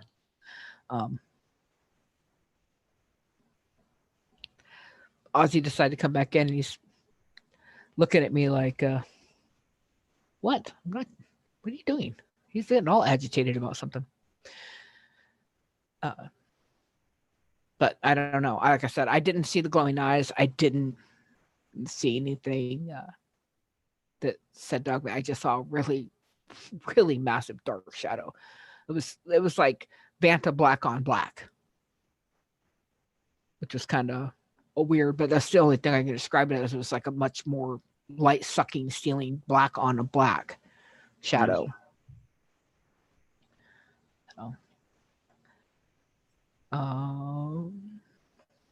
Is that all your stories, or do you have maybe any more? I probably have more, but honestly, my brain's starting to go, you talk too much. Why are you talking so much? And I'm locking into several different things I have to get done today. I have to transplant a rose that for some reason is dying. I have to get the backyard weed eated. Finally got a weed eater. Yay! That's almost as rare as trying to find a Dogman in your backyard. Try to find a weed eater. Well, I have plenty of questions for you if you are ready. Yep. And for the audience, I will not only be asking questions I'll ask the first set of questions for her episode for today, but we ran out of time last time, even though it was like a 3-4 hour video. And I didn't get to ask her a bunch of, I still had half a list of questions for her last time. So I'll go ahead and start with this episode of questions. How old was you when you got that puppy in 1974? 3. Let's see. What this is more of a comment.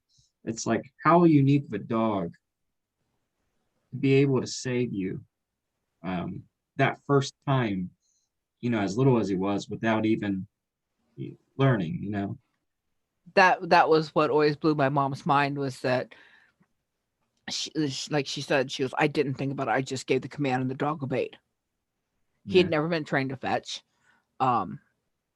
My mom's friend was talking about possibly teaching him how to retrieve ducks when they'd go duck hunting, but they hadn't started doing it.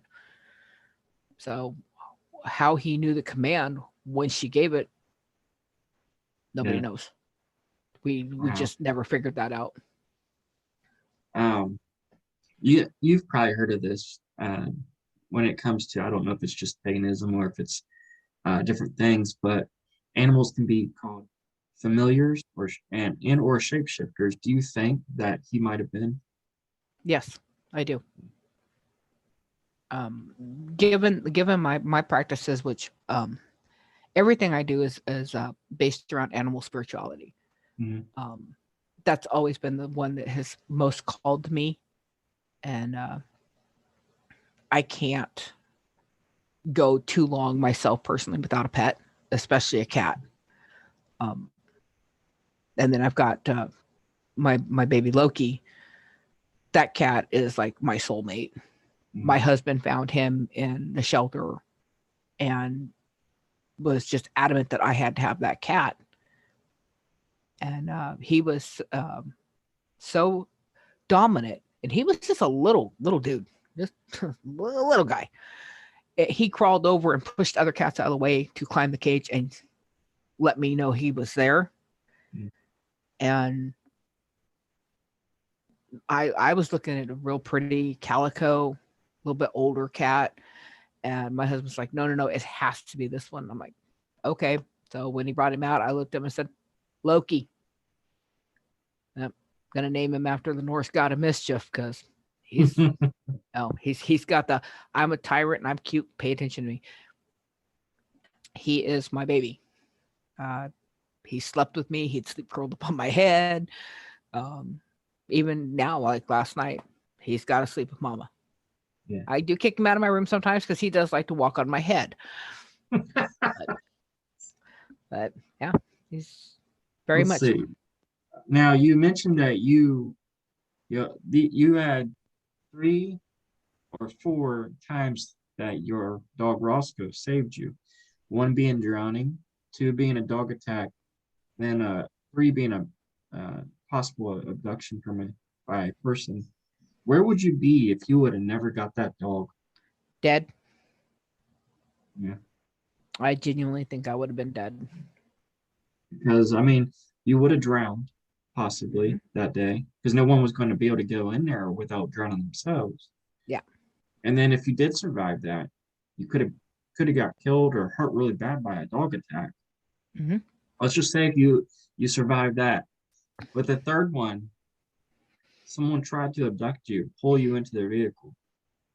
That one is probably where you would have not. Well, to my mother's credit, my mother was pointing a rifle at the guy from our kitchen window. Oh, okay. Well, so how far was that from her, for the gun? I couldn't tell you, honey. I was so long ago, and distances to a child are so much different than distances to an adult. Yeah. I don't even remember what county that took place in, honestly. I just remember the guy's tan car. It looked like an old Buick. Mm-hmm. It was big and tan, 4-door, and the guy was sweating like a pig in a suit. Yeah. What was he saying to you? Are you lost? Come here. Let me take you home. And I'm like, I live right there. I'm glad you're alive. For real. Yeah. Yeah. Although there was a lot worse things coming. I wish Roscoe could have saved me from, but I don't think he could have. Did Roscoe ever face something scary or supernatural? Did he ever face something scary or supernatural? Yeah, like that you know of, that he tried to protect you from or protect himself from? That's a really good question. I don't know. I do know that um,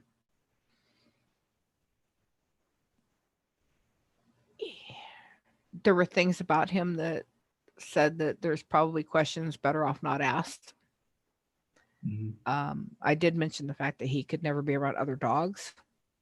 What I forgot to mention was that didn't apply to canines that were not considered house pets.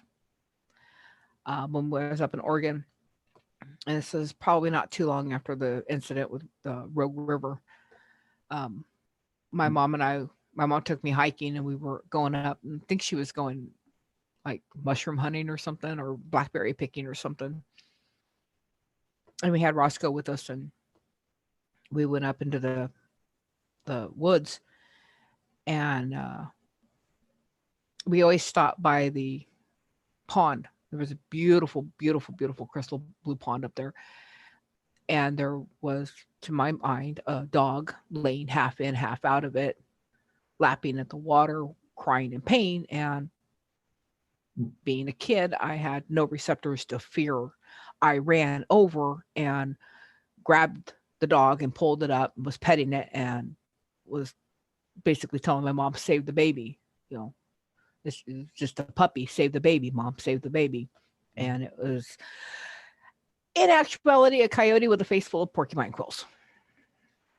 Young coyote. Yeah. Never forget that, because she actually turned her head, startled, and actually caught my arm with the porcupine quill. And took my mom about 2.5 hours to pull the porcupine quills out of her muzzle. Yes, I did end up calling her baby. I was a kid. What do you expect? That's not very smart. She stuck around. We did not chain her. We did not put a collar on her. We did not try and make her a domesticated pet. She stayed of her own free will and came and went as she pleased. Was the only thing that I know of to date that Roscoe did not try and attempt to kill. Mhm. That was canine. Wow. I do know that, interestingly enough, at that time, there was not supposed to be a wolf population in Upper Oregon. I call bullshit, because I know for a fact I seen wolves as a little girl, and that they would call to Roscoe. And he would, when his start his vanishing tricks, it was in Oregon. And we would always hear the wolves. Now, did my mother hear them? I don't know, but I did, and I would see them, because nothing goes quite like a wolf. If you've ever been around the forest and you've seen that little a shadow and you hear nothing, that's a good chance you're getting checked out by a wolf pack. Yeah. Been tracked by him going deer hunting with my dad, but that was more them just making sure we weren't up to shenanigans, or if we were going to leave some deer goodies for them, because they will go. The hunters will leave the gut sacks and stuff for the wolves and the scavengers to eat. And we had stumbled across one, and yeah, it was a fairly good sized pack, and they tracked us back. But as soon as they realized we weren't going to do anything, they just was like, okay. They skittered off. But I know what I saw, and even as a kid, I wasn't able to make up stuff like that. Yeah. But it was one of the few times that dog ever made a sound outside of growling, or he would do a chuffing sound. It was really odd. He would do a chuffing sound of like he was getting exasperated with me. Or if he was trying to get my attention, okay, calm down, bud. He was like a cranky old man. He was like, I swear I should have called that dog Dad. But he would howl. They would start howling. He would howl and reply to them. And that's when the whole thing with the unhooking of the collar started. Yeah. Don't know. That's crazy because you kind of like I was already thinking something, but you kind of filled it in a little bit of what I was thinking. This kind of goes into my next question. What do you think was happening when he would just disappear off his leash? What do you think was doing that? I think he was taking his natural form. I think he was being whatever he truly was when he wasn't pretending to be a dog. Whatever that was, I'll never know. We'll never know. But I do know that when I die and I cross the Rainbow Bridge where all my animals are waiting, if he's not sitting there, then I'm going to know he was something a lot more than just a dog. Yeah. But to me, even my mom was in awe of him, and my mom was not afraid of anything. That woman didn't have a capacity to be afraid of nothing. She put a 6'2", 300-pound man in a hospital and almost killed him with a bar stool because he pinched her boob. And she was drunk. So yeah, she took about 5 people to pull her off the top of him. Oh wow. Yeah. She was a strong woman. She had blackout rages, and she was clinically said that she could kill somebody in a blackout rage and she could not be held responsible. Oh wow. So yeah, I do not have that. Just saying. Now with Roscoe, when he would come back, would the chain and everything be back on him, or would you guys? Or Sometimes, yes, it would. I know for a fact that my mom and I came home one day. It was probably about 4:30, 5 o'clock in the afternoon, and he was gone. Chain stretched out, sitting just like somebody who just, set it down, and he was gone. Now, taking into consideration, he had every opportunity to kill one of the other dogs that was chained up there, but he did not. My mom was like, okay, so we'll keep an eye on the time and see when he brings his butt home. About 8, no, it was later than that. Had to be about 10, 11 o'clock at night. The other dogs started going off. And I went out to check and make sure that something wasn't messing with the chickens or messing with the dogs. And I went out and he was back on his leash, on his chain, sitting there. And like, hey, feed me now. I'm hungry. I'm here. And I was like, I ran over, of course, first instinct. I ran over, hugged my dog, checked in, make sure he was okay. Scolded him for taking off and scaring me like that. And went and got him food. And my mom came out and said, well, what's going on? I said, Roscoe's back. Oh, did you hook him up to the chain? I was like, he already was. My mom's like, what are you talking about? What do you mean he already was? I said, Mom, he was already there. It's already on. The chain's there. And my mom walked out and she's like, she just looked at him. She goes, I don't know what you're up to, you sneaky son of a bitch, but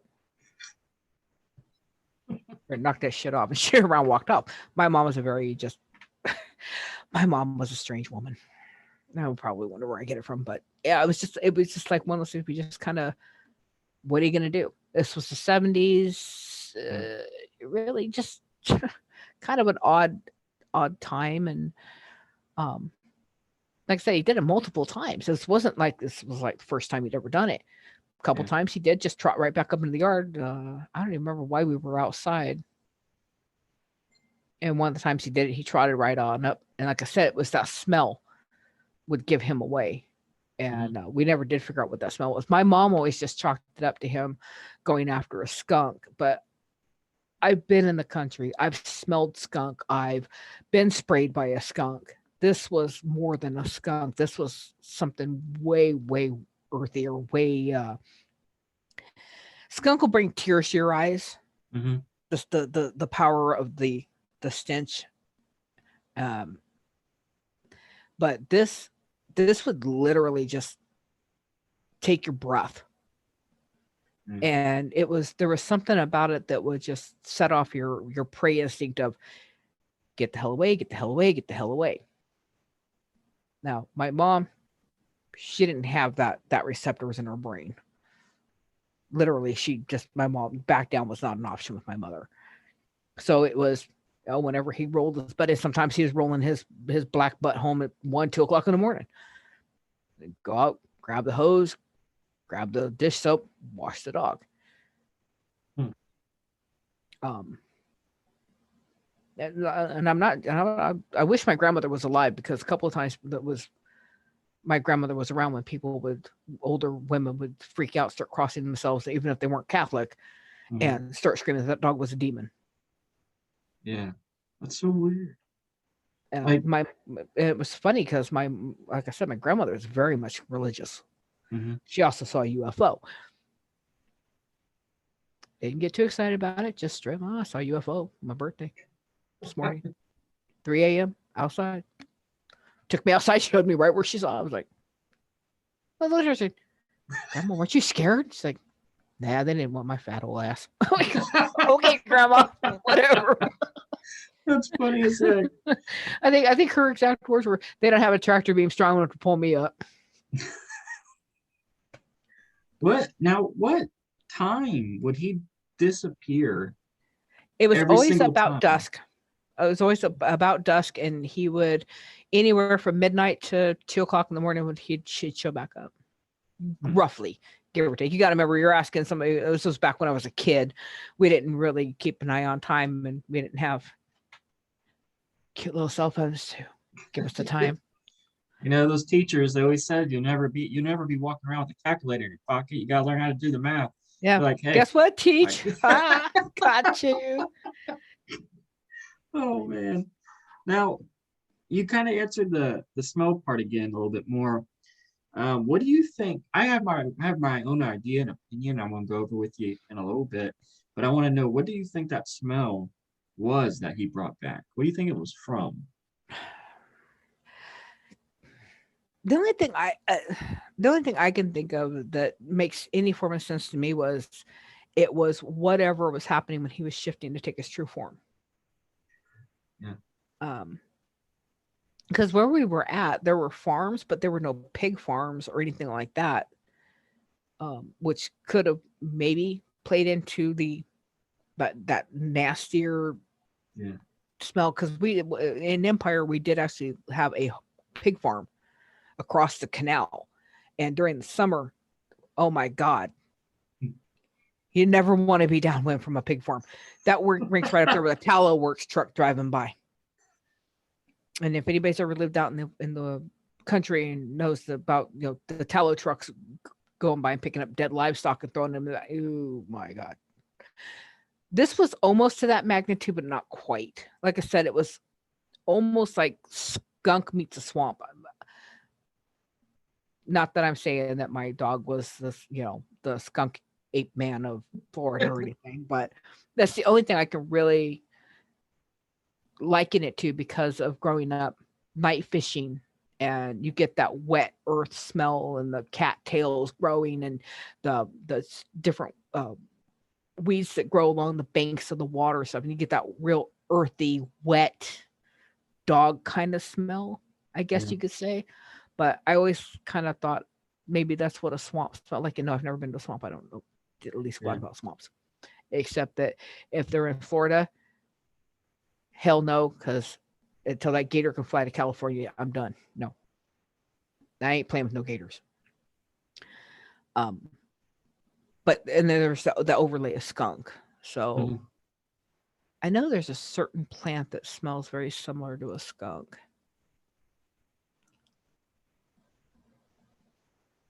I can't think of the name of it now. It's been so long, but anyway, I know that there is one, and they're real prone to showing up around banks of lakes and rivers and stuff, ponds. Usually a little bit more of a still water area than a quicker running area. But it's always what it smelled like to me. Okay. Yeah. Now, but it was just rank. Really like rotten meat, rotten flesh type of thing. Rancid, decomposing, okay. maybe. That's the closest I can think of. It's just there's so many variables, and it's been so long, it's hard to really pinpoint. I just know that it was like one of those things that my mom would be like, "You ain't coming in the house, asshole." I mean, you figure this woman at 2:00 in the morning, she's dragging the dog out to get hosed down and washed. Yeah. And even then, I mean, that's just before you realize people figured out that tomato juice would get rid of the smell of a skunk. So yeah, it was almost to the point of almost having to wash our own clothes when we got done. Yeah. Because it was that bad. Now, before I go into some theories on this, did you say that there wasn't a wolf population down there? Not really, no. Up in Oregon, there was at the time they had been chasing the wolves out for the ranchers and stuff, because I believe it's because of sheep and stuff. So maybe up at the higher elevations there could have been, but I believe I've read where they said there wasn't. They were already pushing them out of Oregon. Excuse me, just like they'd done California. So what I'm thinking is this, and I actually believe the first theory is a shapeshifter or a skinwalker of some sort. But I think that with the information you gave me of the howls, him howling back, you seen wolves when no one else was seeing wolves. I think it might have even been a Dogman creature that would come, unleash him. They would go off. Because think about it, how alpha male Roscoe really was. yeah, he was very alpha. And it's not unheard of that dogs have been in Dogman werewolf creature packs, and he would do this once a month. So him doing that, and then not to mention that you've probably seen you've seen these wolf creatures before many times. Mm-hmm. So it makes you think like maybe these dogmen are very intelligent. So for Roscoe to be intelligent, he could communicate, and you said that he had this weird growl at one time that just doesn't sound like a dog. There's things he would do that's just not like a dog. Yeah, So, he was very much just an oddity in the dog world. I've had many dogs. Yeah. Just so many dogs in my life that just he was head and shoulders above anything I'd ever dealt with before. I mean, I've compared him. I've looked into the breed, and even by the breed standards, this dog was a standalone. Now, do you think that when he jumped out of that car that one day, it wasn't because he had to use the bathroom, but it was because his job was done, and he went to his family or went somewhere? I think Went in to his right. Not only was he technically hitting that stage of age where big breeds start going downhill, but also I was with my grandmother in California, and his job wasn't about my mother. His duty was for me. Yeah. And his loyalty was to me. Now, had my grandmother been able to keep Roscoe with us, I think he would have stayed. Mm-hmm. But I don't know. He might have vanished then too. I think that his time with me was up, and he got to go back to doing and being whatever he truly was. I mean, there's no saying that he wasn't actually a dog man himself. Okay. Yeah. I mean, because think about it. What do we know outside of the people who have seen them in full form? Right. People have seen black ones. They've seen gray ones. They've seen silvery white ones. They've seen ones with red eyes, blue eyes, yellow eyes. Yeah. So, and it was a German Shepherd, right? Belgian Shepherd, coal black. Oh, okay. Wow. Like I said, I'll send you an email. I'll send you a picture of the closest thing I've ever seen to what he looked like. But like I said, who the hell is going to give a $2,000 puppy to a kid they don't even know? Yeah. Nor can I tell you where this kid was at, nor can I tell you where he was in Oregon. I just remember standing there. I remember locking eyes with this puppy, and I remember falling in love. Yeah. And I remember thinking, mine. And he waddled over and grabbed my shoelace, sat down and proceeded to go to town on my shoelace, and it was love at first nom-noms. Again, how the hell did I get him in the back of a truck? I was 3 years old. Yeah.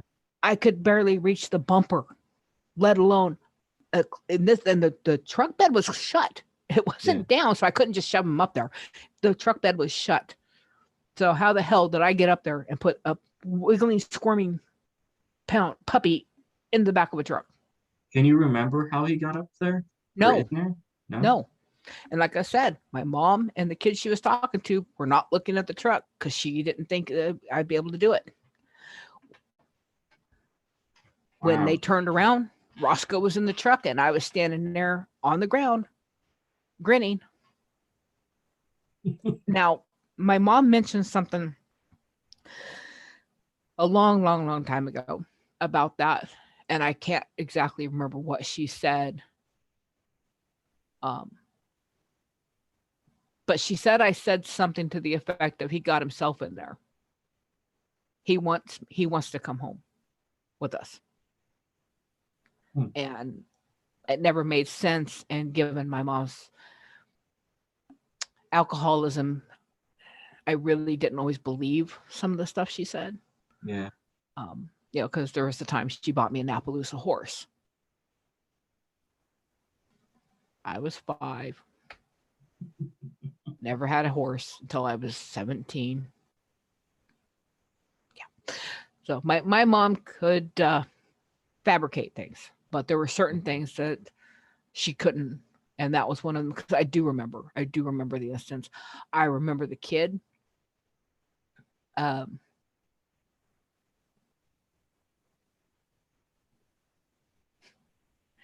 Funny enough, the kid that got the dog from looked a lot like my friend JJ. Really? From Empire. Brown hair, brown eyes. Lanky kid. Wouldn't that be strange if that was him? And that, and he's actually been around. Like that's so crazy, because that would put your whole story together. Yeah, it was one of those things that I could always kind of picture him, and I can see him standing there talking to my mom, wearing blue jeans and a tank top, like a old white wife beater or something. Mm-hmm. Standing there talking to my mom. JJ's hair was a lot longer than this kid, and my mom going, I can't afford, $1,000 for a dog. And he said, no, she can have him. Yeah. The mom had a full pack, and here's the other what the hell moment. Because as a kid, this didn't register in my head. How could he be the only male out of about 10 puppies? Yeah. The odds of that are astronomical. Yeah. And why would you get rid of the dog you could potentially carry the bloodlines on with? Yeah. As an adult now, that doesn't make any sense. The females are called out more than the males are, because the females can pass bad traits on to the pups. Mm-hmm. Where sometimes the father's bloodlines won't. So it's now that I have family who actually do show breeding and stuff like that, I've gotten to learn a little bit more about it. And it's like, that made absolutely no sense for him to just give a very expensive, back in the 70s, this was an expensive dog to a little girl he didn't know. Yeah. How old was that kid? I'd say he's about 16. So for you and guys, it was his female. What is it? The female that gave birth to the pups, that was his dog. Oh, for you guys that haven't listened to her story yet, but on her very first story in episode 20, she talked about this friend named JJ. And you probably have to go in a little bit and summarize for me these events that he was just mysterious. JJ was a friend in Empire when I was going through the 5 years I lived there, basically in hell. JJ, of all the friends we had been to each other's houses multiple occasions, but never JJ. Nobody knew where JJ lived. Nobody knew if he had family. Supposedly, all we knew was that JJ lived with his uncle.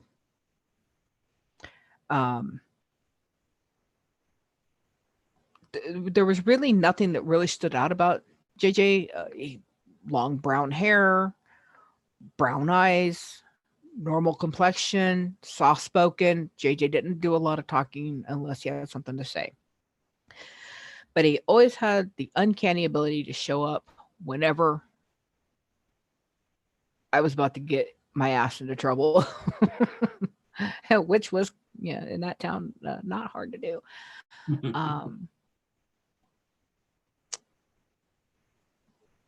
He was very much attuned to me. I was the only one allowed to call him JJ. My girlfriend called him JJ one time, and he pretty much told her he'd rip her head off if she ever did it again. I was the only one allowed to call him JJ.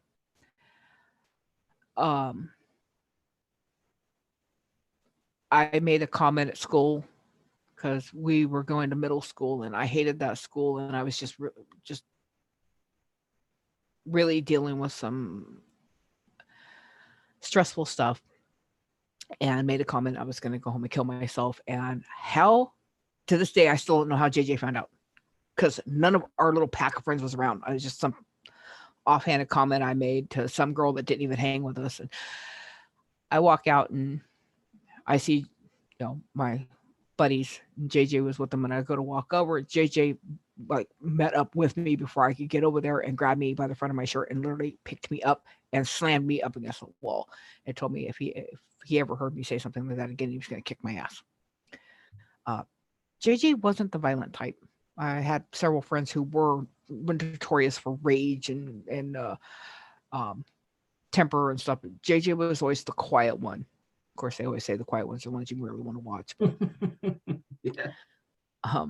And I apologized, and not gonna lie, I did have quite the crush on JJ, but it was never reciprocated. So, excuse me.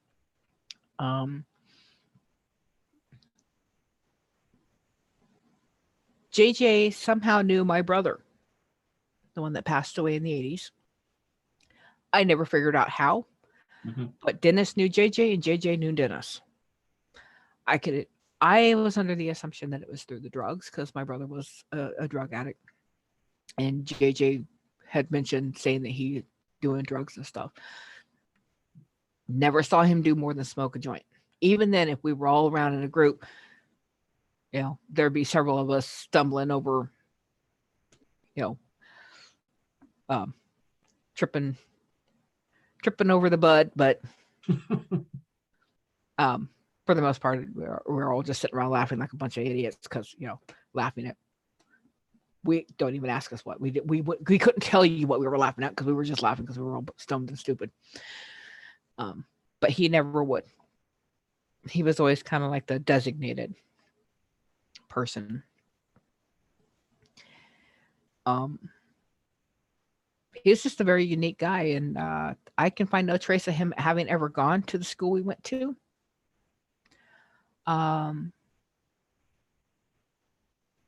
I can't find him on any form of social platform, and his name's not that hard. The closest I got was more like an investigation one. Oh crap, I can't remember what it was called, but I wasn't going to pay $180. It's like $180. I'm going to go grocery shopping, not pay to find somebody who may or may not be the person I'm looking for. I did try Facebook. I tried all of that crap. And I nothing. I can't find him. I don't think he wants to be found, honestly. Supposedly, the last time I saw him was right before I ran from my mom's, and he looked like shit, which is kind of interesting because the week before he didn't look like he was going to die any second from some terrible disease. But supposedly he'd got into black tar heroin. That was just starting to come out that time. and he had his eyes were sunken in. He had just black. Yeah, he looked horrible. And I could take you right now to the last spot we talked. This was not too long after my brother died. This was probably a few weeks, maybe a few weeks after my brother died. And he told me I needed to get out of that town before it killed me. I needed to get out while I still could. And yeah, that was the last time I saw him. I could take you to the steps of the church and show you exactly what step he was sitting on when we were talking. That's so amazing. Like it makes you think like maybe Roscoe and him was somehow the same person or connected, or could very well be. You know what I mean? Mm-hmm. And if so, that means he's able to live like a long time, because you were little when you met that kid that was 16, and then you were friends with him when you were 16. Mm-hmm. Well, I was younger than that when I met JJ. I can't even tell you where I met JJ. I think I met him up at the. I met him on the canal bank. The canal bank right behind the red trailer. It was JJ, Mike, Carl, who ended up getting kicked out of the friends group later. I had not met Teresa yet. And Manuel. I was sitting up there just pouting and being a lonely kid and kind of wondering how the hell I was going to make friends when I sucked at it. Fat, chubby little redhead. Just, yeah. No social skills. And they walked out of the orchard. Man, that trailer, there just has to be something connected to all that. It's just really supernatural stuff right there. Now, you mentioned that for Roscoe, that a window peeper that Roscoe saved your friend from. Can you go into that a little bit more? Do you know anything further? From what Sherry's daughter had told me, or told my mom, because I was eavesdropping because I was an obnoxious little kid. She was like I said, she was holding Roscoe for us because she had a backyard and stuff. But when she would go to work at night, her daughter would bring the dog, bring Roscoe in the house. And I don't know if this guy, and before I had gone to go stay with my dad for that time, we had trouble with a guy peeking in her window and scaring the hell out of us. She was, I want to say 16, 17, 18 years old. So she was a pretty girl. Well, she had Roscoe in the house, and she had her bedroom door open, and that guy showed up at her door. And only at this time, I think the mom said he was trying to get in. He watched the mom leave. And Roscoe she said 1 minute there was nothing. The next minute, Roscoe come tearing through her room, jumped up on her bed and hit that. She said he twisted and he checked it with his shoulder, and he threw back curled back his lips, and she said the guy literally on the other side of the glass screamed and ran. That's good. That is awesome. My mom's words, that was, you're lucky he didn't break the glass. Mm-hmm. Wow. Watched the guy, drunken guy, pick my dog up by his cheeks and hold him face level. To which I took a skillet off the stove and walked over and hit him in the nutsack for touching my dog. I either went one of two ways. I was either a big chicken or I was the meanest little monster you ever met, but he threatened my dog and my mom. Yeah. And it was funny because I went after this guy with a frying pan. I was going to kill him. And the guy's laughing at me until he heard this chain snap. Because at some point he had to put down my dog to come in the house. And my mom told me to run, and I started to run, turned around, and came back. I was a mean little shit. And I'm pretty sure he got the wrong end of my dog, because I heard a whole lot of screaming, and my mom ran through, picked me up, and we bolted. Oh, wow. That dog is awesome. I wish he still had it. He would, yeah, well, he would be a mummy at this point, or a lich, one of the two, some form of super undead. He was just an amazing dog. The guy, reasoning for picking my dog up by the jaws, by the skin of his, basically he picked him up by the skin of his cheeks and lifted him completely straight up off the ground, was tough dogs don't cry out. My mom looked at him and said, get your face a little closer and find out what he's going to do to you. And my dog never made a sound. But the look of hatred, there was no denying that guy put that dog down. That dog was going to tear his head off. They never came back around, so I never did find out what happened to that guy. His buddy took off and got a little scared when, little tiny 6-year-old comes after your ass with a skillet. Yeah, I was gonna wax him. I whacked him. I whacked him in the crotch, and then I turned around and whacked him in the back of the knee. I thought I was a little mini ninja on that one. I had my dog. I was brave as hell. Without my dog, I was a big chicken. Now, this is going to go towards when you were talking about the closet. Why do you think that house was so haunted? I think there was a lot of bad negative energy in that place. Like Sam said, it was tucked in between two other places, and the older lady who lived on right before us, sweet as could be. But our place had been notoriously rented out to drug addicts, dealers, sellers. They had no qualms about sicking their Rottweilers on people. We weren't even allowed to have a dog because of them, even though we had enough room for one. There's just it was a really, really bad area. There's nothing for a prostitute to get in a fight with her boyfriend right in front of her house. And when I say prostitute, I'm not joking. Literally a prostitute. I mean, it was like seeing the stuff you see on TV where the girls come over in these little skimpy outfits and they hang on the side of a car. She would do that, literally, no joke. Had one night I was trying to get the kids in the car because I had to go get my husband from work, and it was just like I just gotten home at 10 or 11 o'clock, got off work at 10, got home 11:30. Didn't really want to have to keep my kids up that long, but Jason was getting off at 1, so I just had them on the couch, and then when it got closer to time, I picked him up and took him out and put him in the car because I was not going to leave him there alone. Yeah. No way in hell. And go out to my car, and she's standing there having a full-blown crying meltdown with her boyfriend right behind my car, and I'm trying to back out. I finally got out, and I told her, I said, either get your stinky ass out from behind my car, or I'm going to run your ass over. You're pissing me off. I just started backing into her. I was irritated. I was like, I need to go get my husband. My husband's going to be cranky like ready to come home. And then I got to wrestle 2, tired babies back into bed. Yeah, it was just I hated that place. That whole house, there was just something so off about it. Yeah.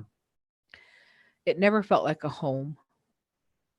It was, you were always waiting for the other shoe to fall. You were just waiting for something bad to happen. It was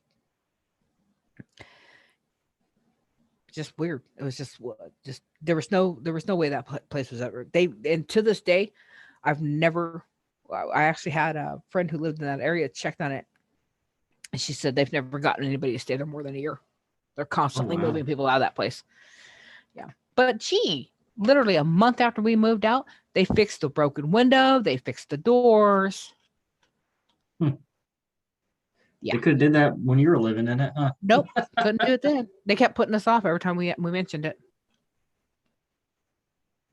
Now, you mentioned that your friend Lisa's disappearance, and the dog showing up at your house. Do you think Cody wanted you to follow him back to Lisa's house with him? Like the dog was trying to get you to follow him, like for help? I don't know if he was trying to get me to follow him for help, or if he was just saying goodbye, or if he just wanted wanted one person to know that she was still there.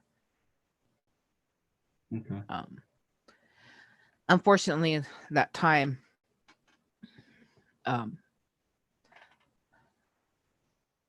there was no way I could have went and investigated into that without getting myself in trouble and possibly hurt.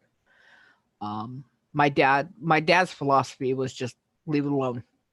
The less you know, the better off you are. Mm-hmm. I don't think mentally I could have handled finding Lisa dead. I think it really would have messed me up. Yeah. But there will always be a part of me that wishes I would have not listened to my dad and went down there and checked on it, her, the house, because it was just too quick, too shady. There was just so much shady shit with that. What do you think happened to the dog, Cody the dog? I think the father killed him. I think he was beating Lisa to death, and Cody attacked him to protect Lisa, and I think he killed him. Okay. Because like I said, that was not a small dog. That was a big freaking Rottweiler. Cody was a solid boy and smart. I mean, he was to Lisa what Roscoe was to me. And I think that if her father lost his ever-loving mind and was beating the hell out of her, I think the dog would have done whatever he could have to protect her, including giving his own life. Yeah. You guys have really seen some amazing dogs in your lifetime. Yeah. Yeah, I Now, have. I've been lucky. What do you think? Because you said that you've been having things happen to you lately.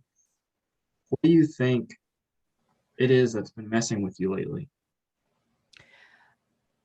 I've always had something following me since I was a little kid that I've always referred to as my imp.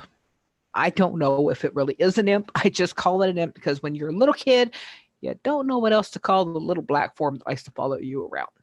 Mm-hmm. But I call it imp. I call it a imp, and I call it imp.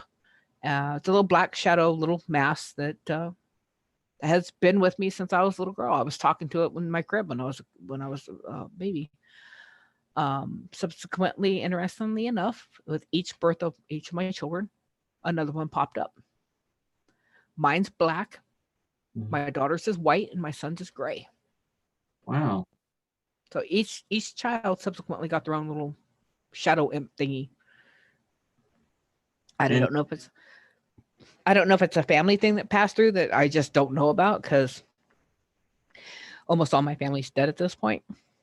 Okay. And the ones that aren't, if they aren't dead, I really just don't want to talk to them. A lot of bad blood on my mom's side of the family. My dad's, most of them are dead. Just lost an uncle earlier, or middle of last year. My dad's oldest brother passed away suddenly. So that leaves him and my uncle Raymond as the last living family members of that side of the older generation. So, could be anything. Could be an influx of energy. Could be I know it wasn't my imps, because my imp tends to only show up when it's needed or if it's warning me about something, but it doesn't tend to make noises. Not like that. Not where it's almost like it's so noticeably, hi, here I am.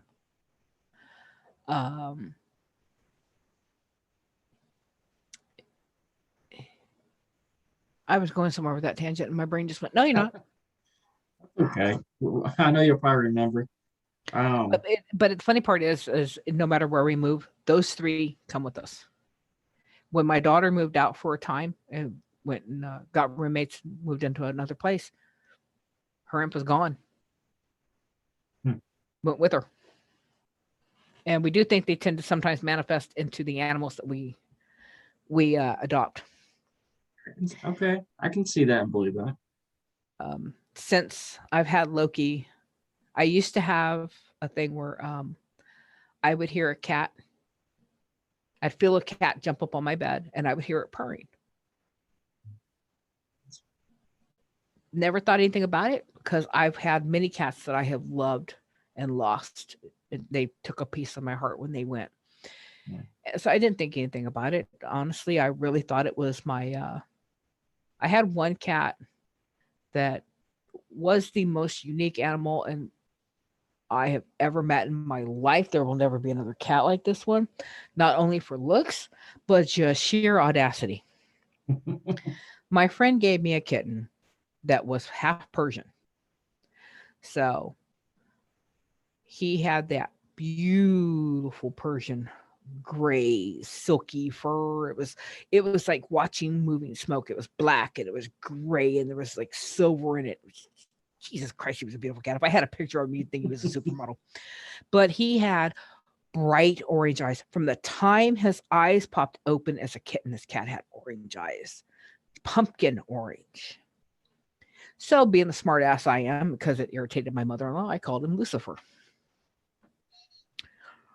So just to be nice once in a while, I just say Lucifer, but no, his name was Lucifer. And he had the fur between his pads of his feet. Well, the townhouse we were living at had a fireplace. And my mother-in-law had our daughter for the night or something. I don't remember what the hell she had Samantha for, but she'd taken Samantha with her for something. And so it was just me and my husband, and my brother was working, and I was pregnant with our son. So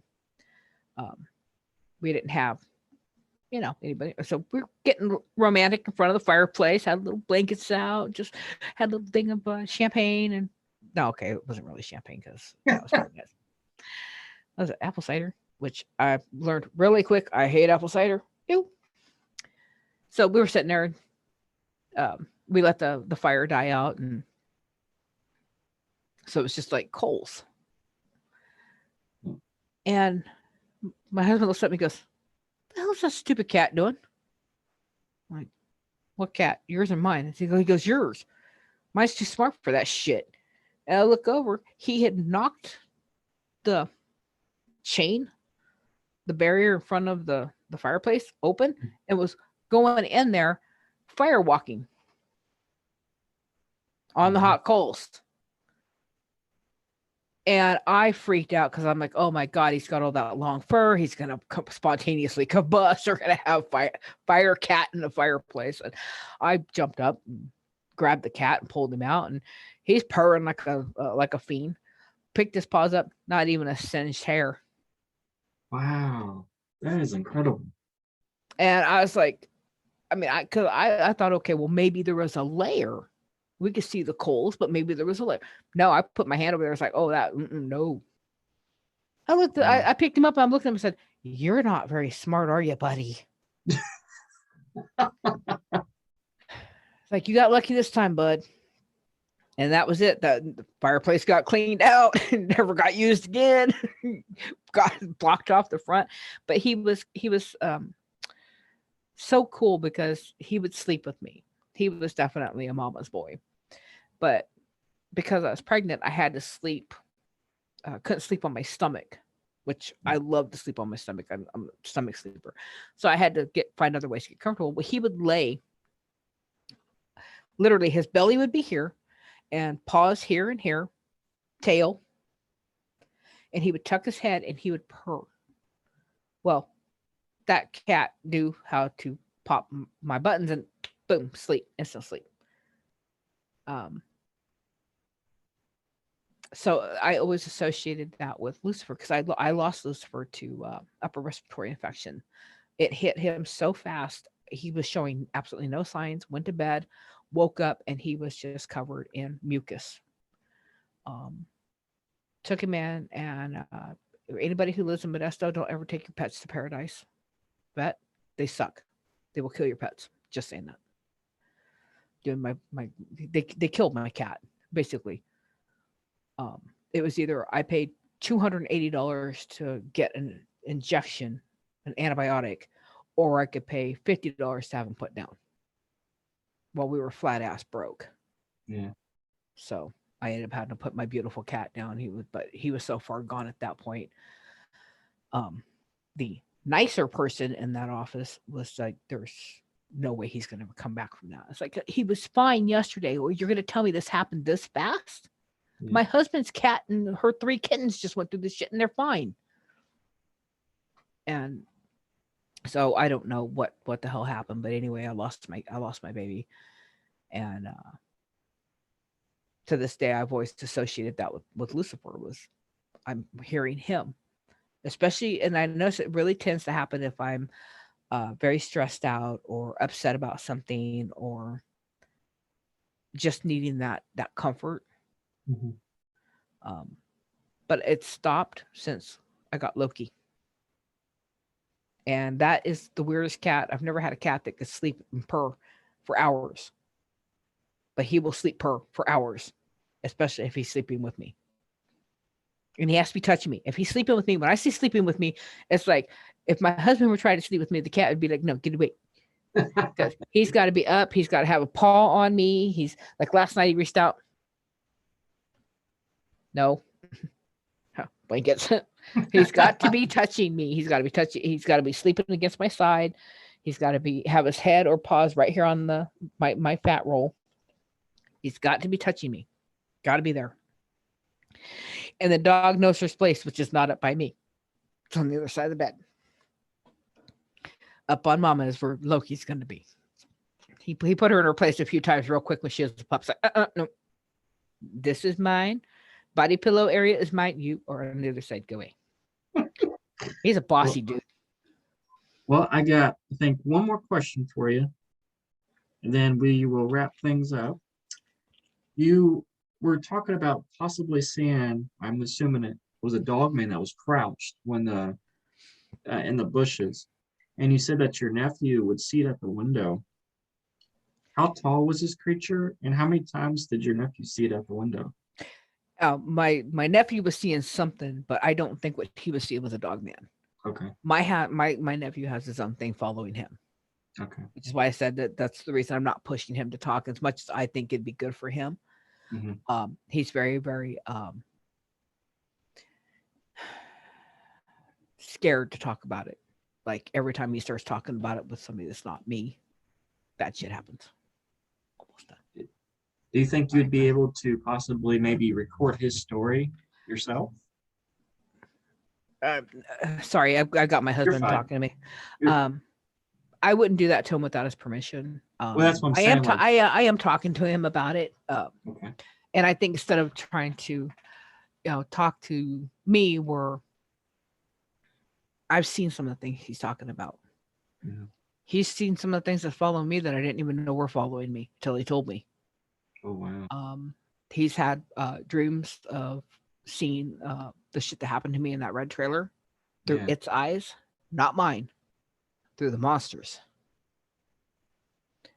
And that terrified him really, really bad. He pretty much told me, he goes, whatever was in that trailer, you were prey. And you got away and it pissed it off. Wow. It's like, oh, sorry. Not. Man, you should. No.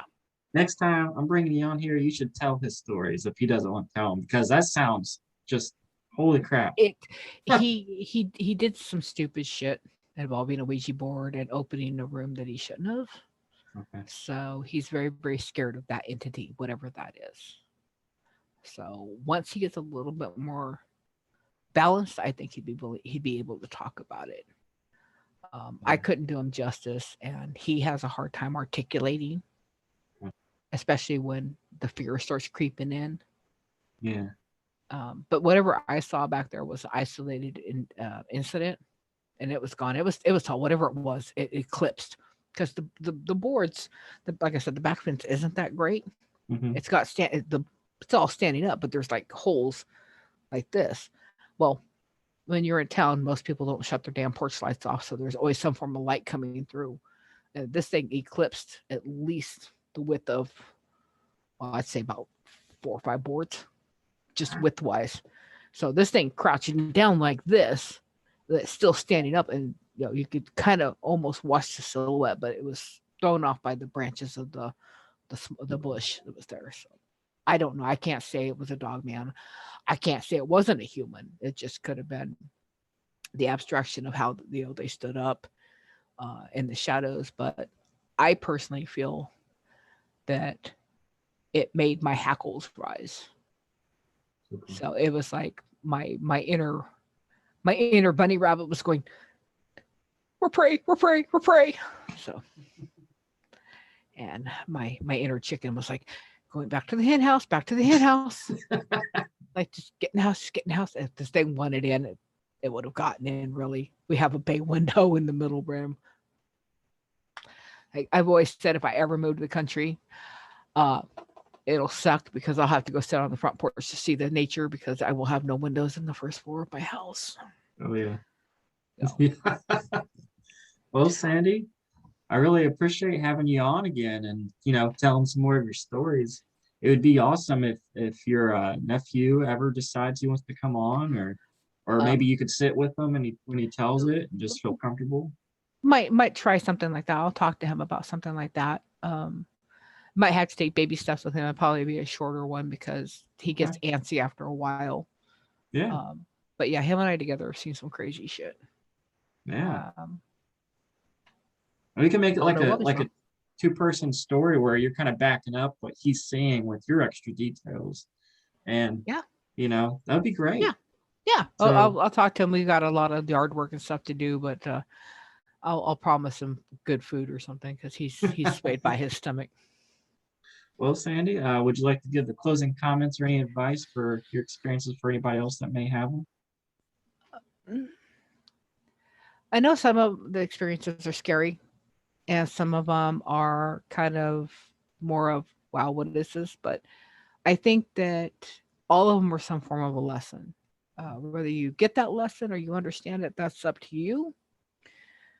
But if I could go back and change anything, I don't think I would, because each one of those experiences made me the person I am now, good, bad, and ugly.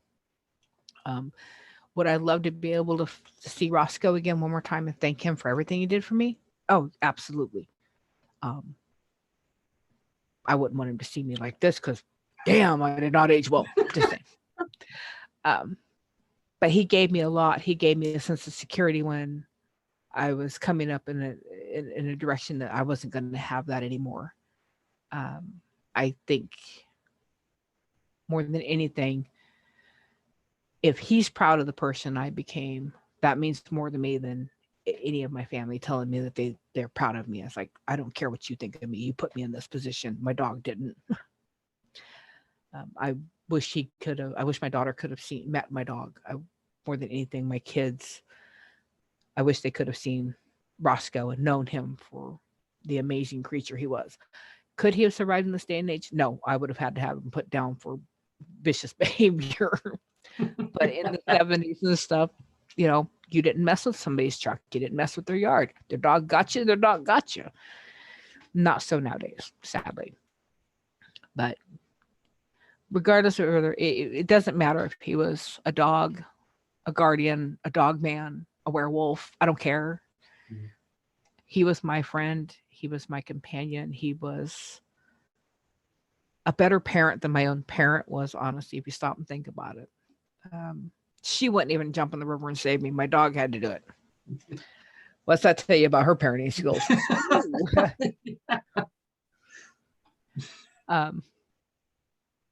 But the next time that your cat gives you a headbutt and a purr, or your dog just walks over and lays their head on your knee for no apparent reason, maybe there's no apparent reason to you, but maybe there is a reason to them. I think, and I will always think that they see more than we ever will. They are more than we ever will be. And their love is pure. It's the closest thing to pure love you're ever going to find is in the eyes of an animal. They don't have deception. They don't know how to be evil. They don't know how to break your heart. They don't care if you're fat, skinny. They don't care what color your hair is. They don't care if you wear goth makeup or you're wearing pristine preppy clothes. They don't give a shit if your bag's, $300 Gucci bag. They're still going to eat it. If you get the damn thing from Walmart, they're still going to eat it. Mm-hmm. It all comes out and it's all the same thing in the end, but they love you for who you are. Children and animals, they see because they're pure. They're not jaded like us. They don't lose that sense of innocence until later. Animals never do. I mean, you get a dog. You want to know what it feels like to have a kid? Go get a dog. Yeah. And for the next 6 years, you'll have a giant furry toddler running around your house. Parenting 101. I tell you, make somebody get a dog. That'll tell you if you ever want to have kids. But no, this is a good place to let it out. Nobody judges. Nobody is going to say, oh, that can't be true. Because one person's truth to somebody else is supernatural. So who cares? Yeah. It's a safe place. Anthony's given us a safe place to talk about our experiences. And sometimes it actually helps jar things that I didn't remember. It's like, oh, crap. Oh, yeah, that happened too. Maybe next time I'll remember to tell him about the wolves up in California that I ran across as a teenager. Yeah, that'd be great. Yeah. I know I heard a dog, and I'm just hoping that wasn't mine. It's over here. It's behind me. Okay. Uh-huh. I was like, oh, River's thinking about mommy. Like, Mom, come get me. I'm done at the groomers. Oh, you're killing me. Speaking of, I think my husband actually just told me that our dog was ready to be picked up. She's at the groomers. Well, Sandy, like I said, I appreciate you very much for coming on and telling your stories. And audience, thank you for listening and tuning in for her episode. But other than that, it's been a great episode of Real Supernatural Encounters, and I hope you guys all have a great evening. So we'll see you later. Thank you much.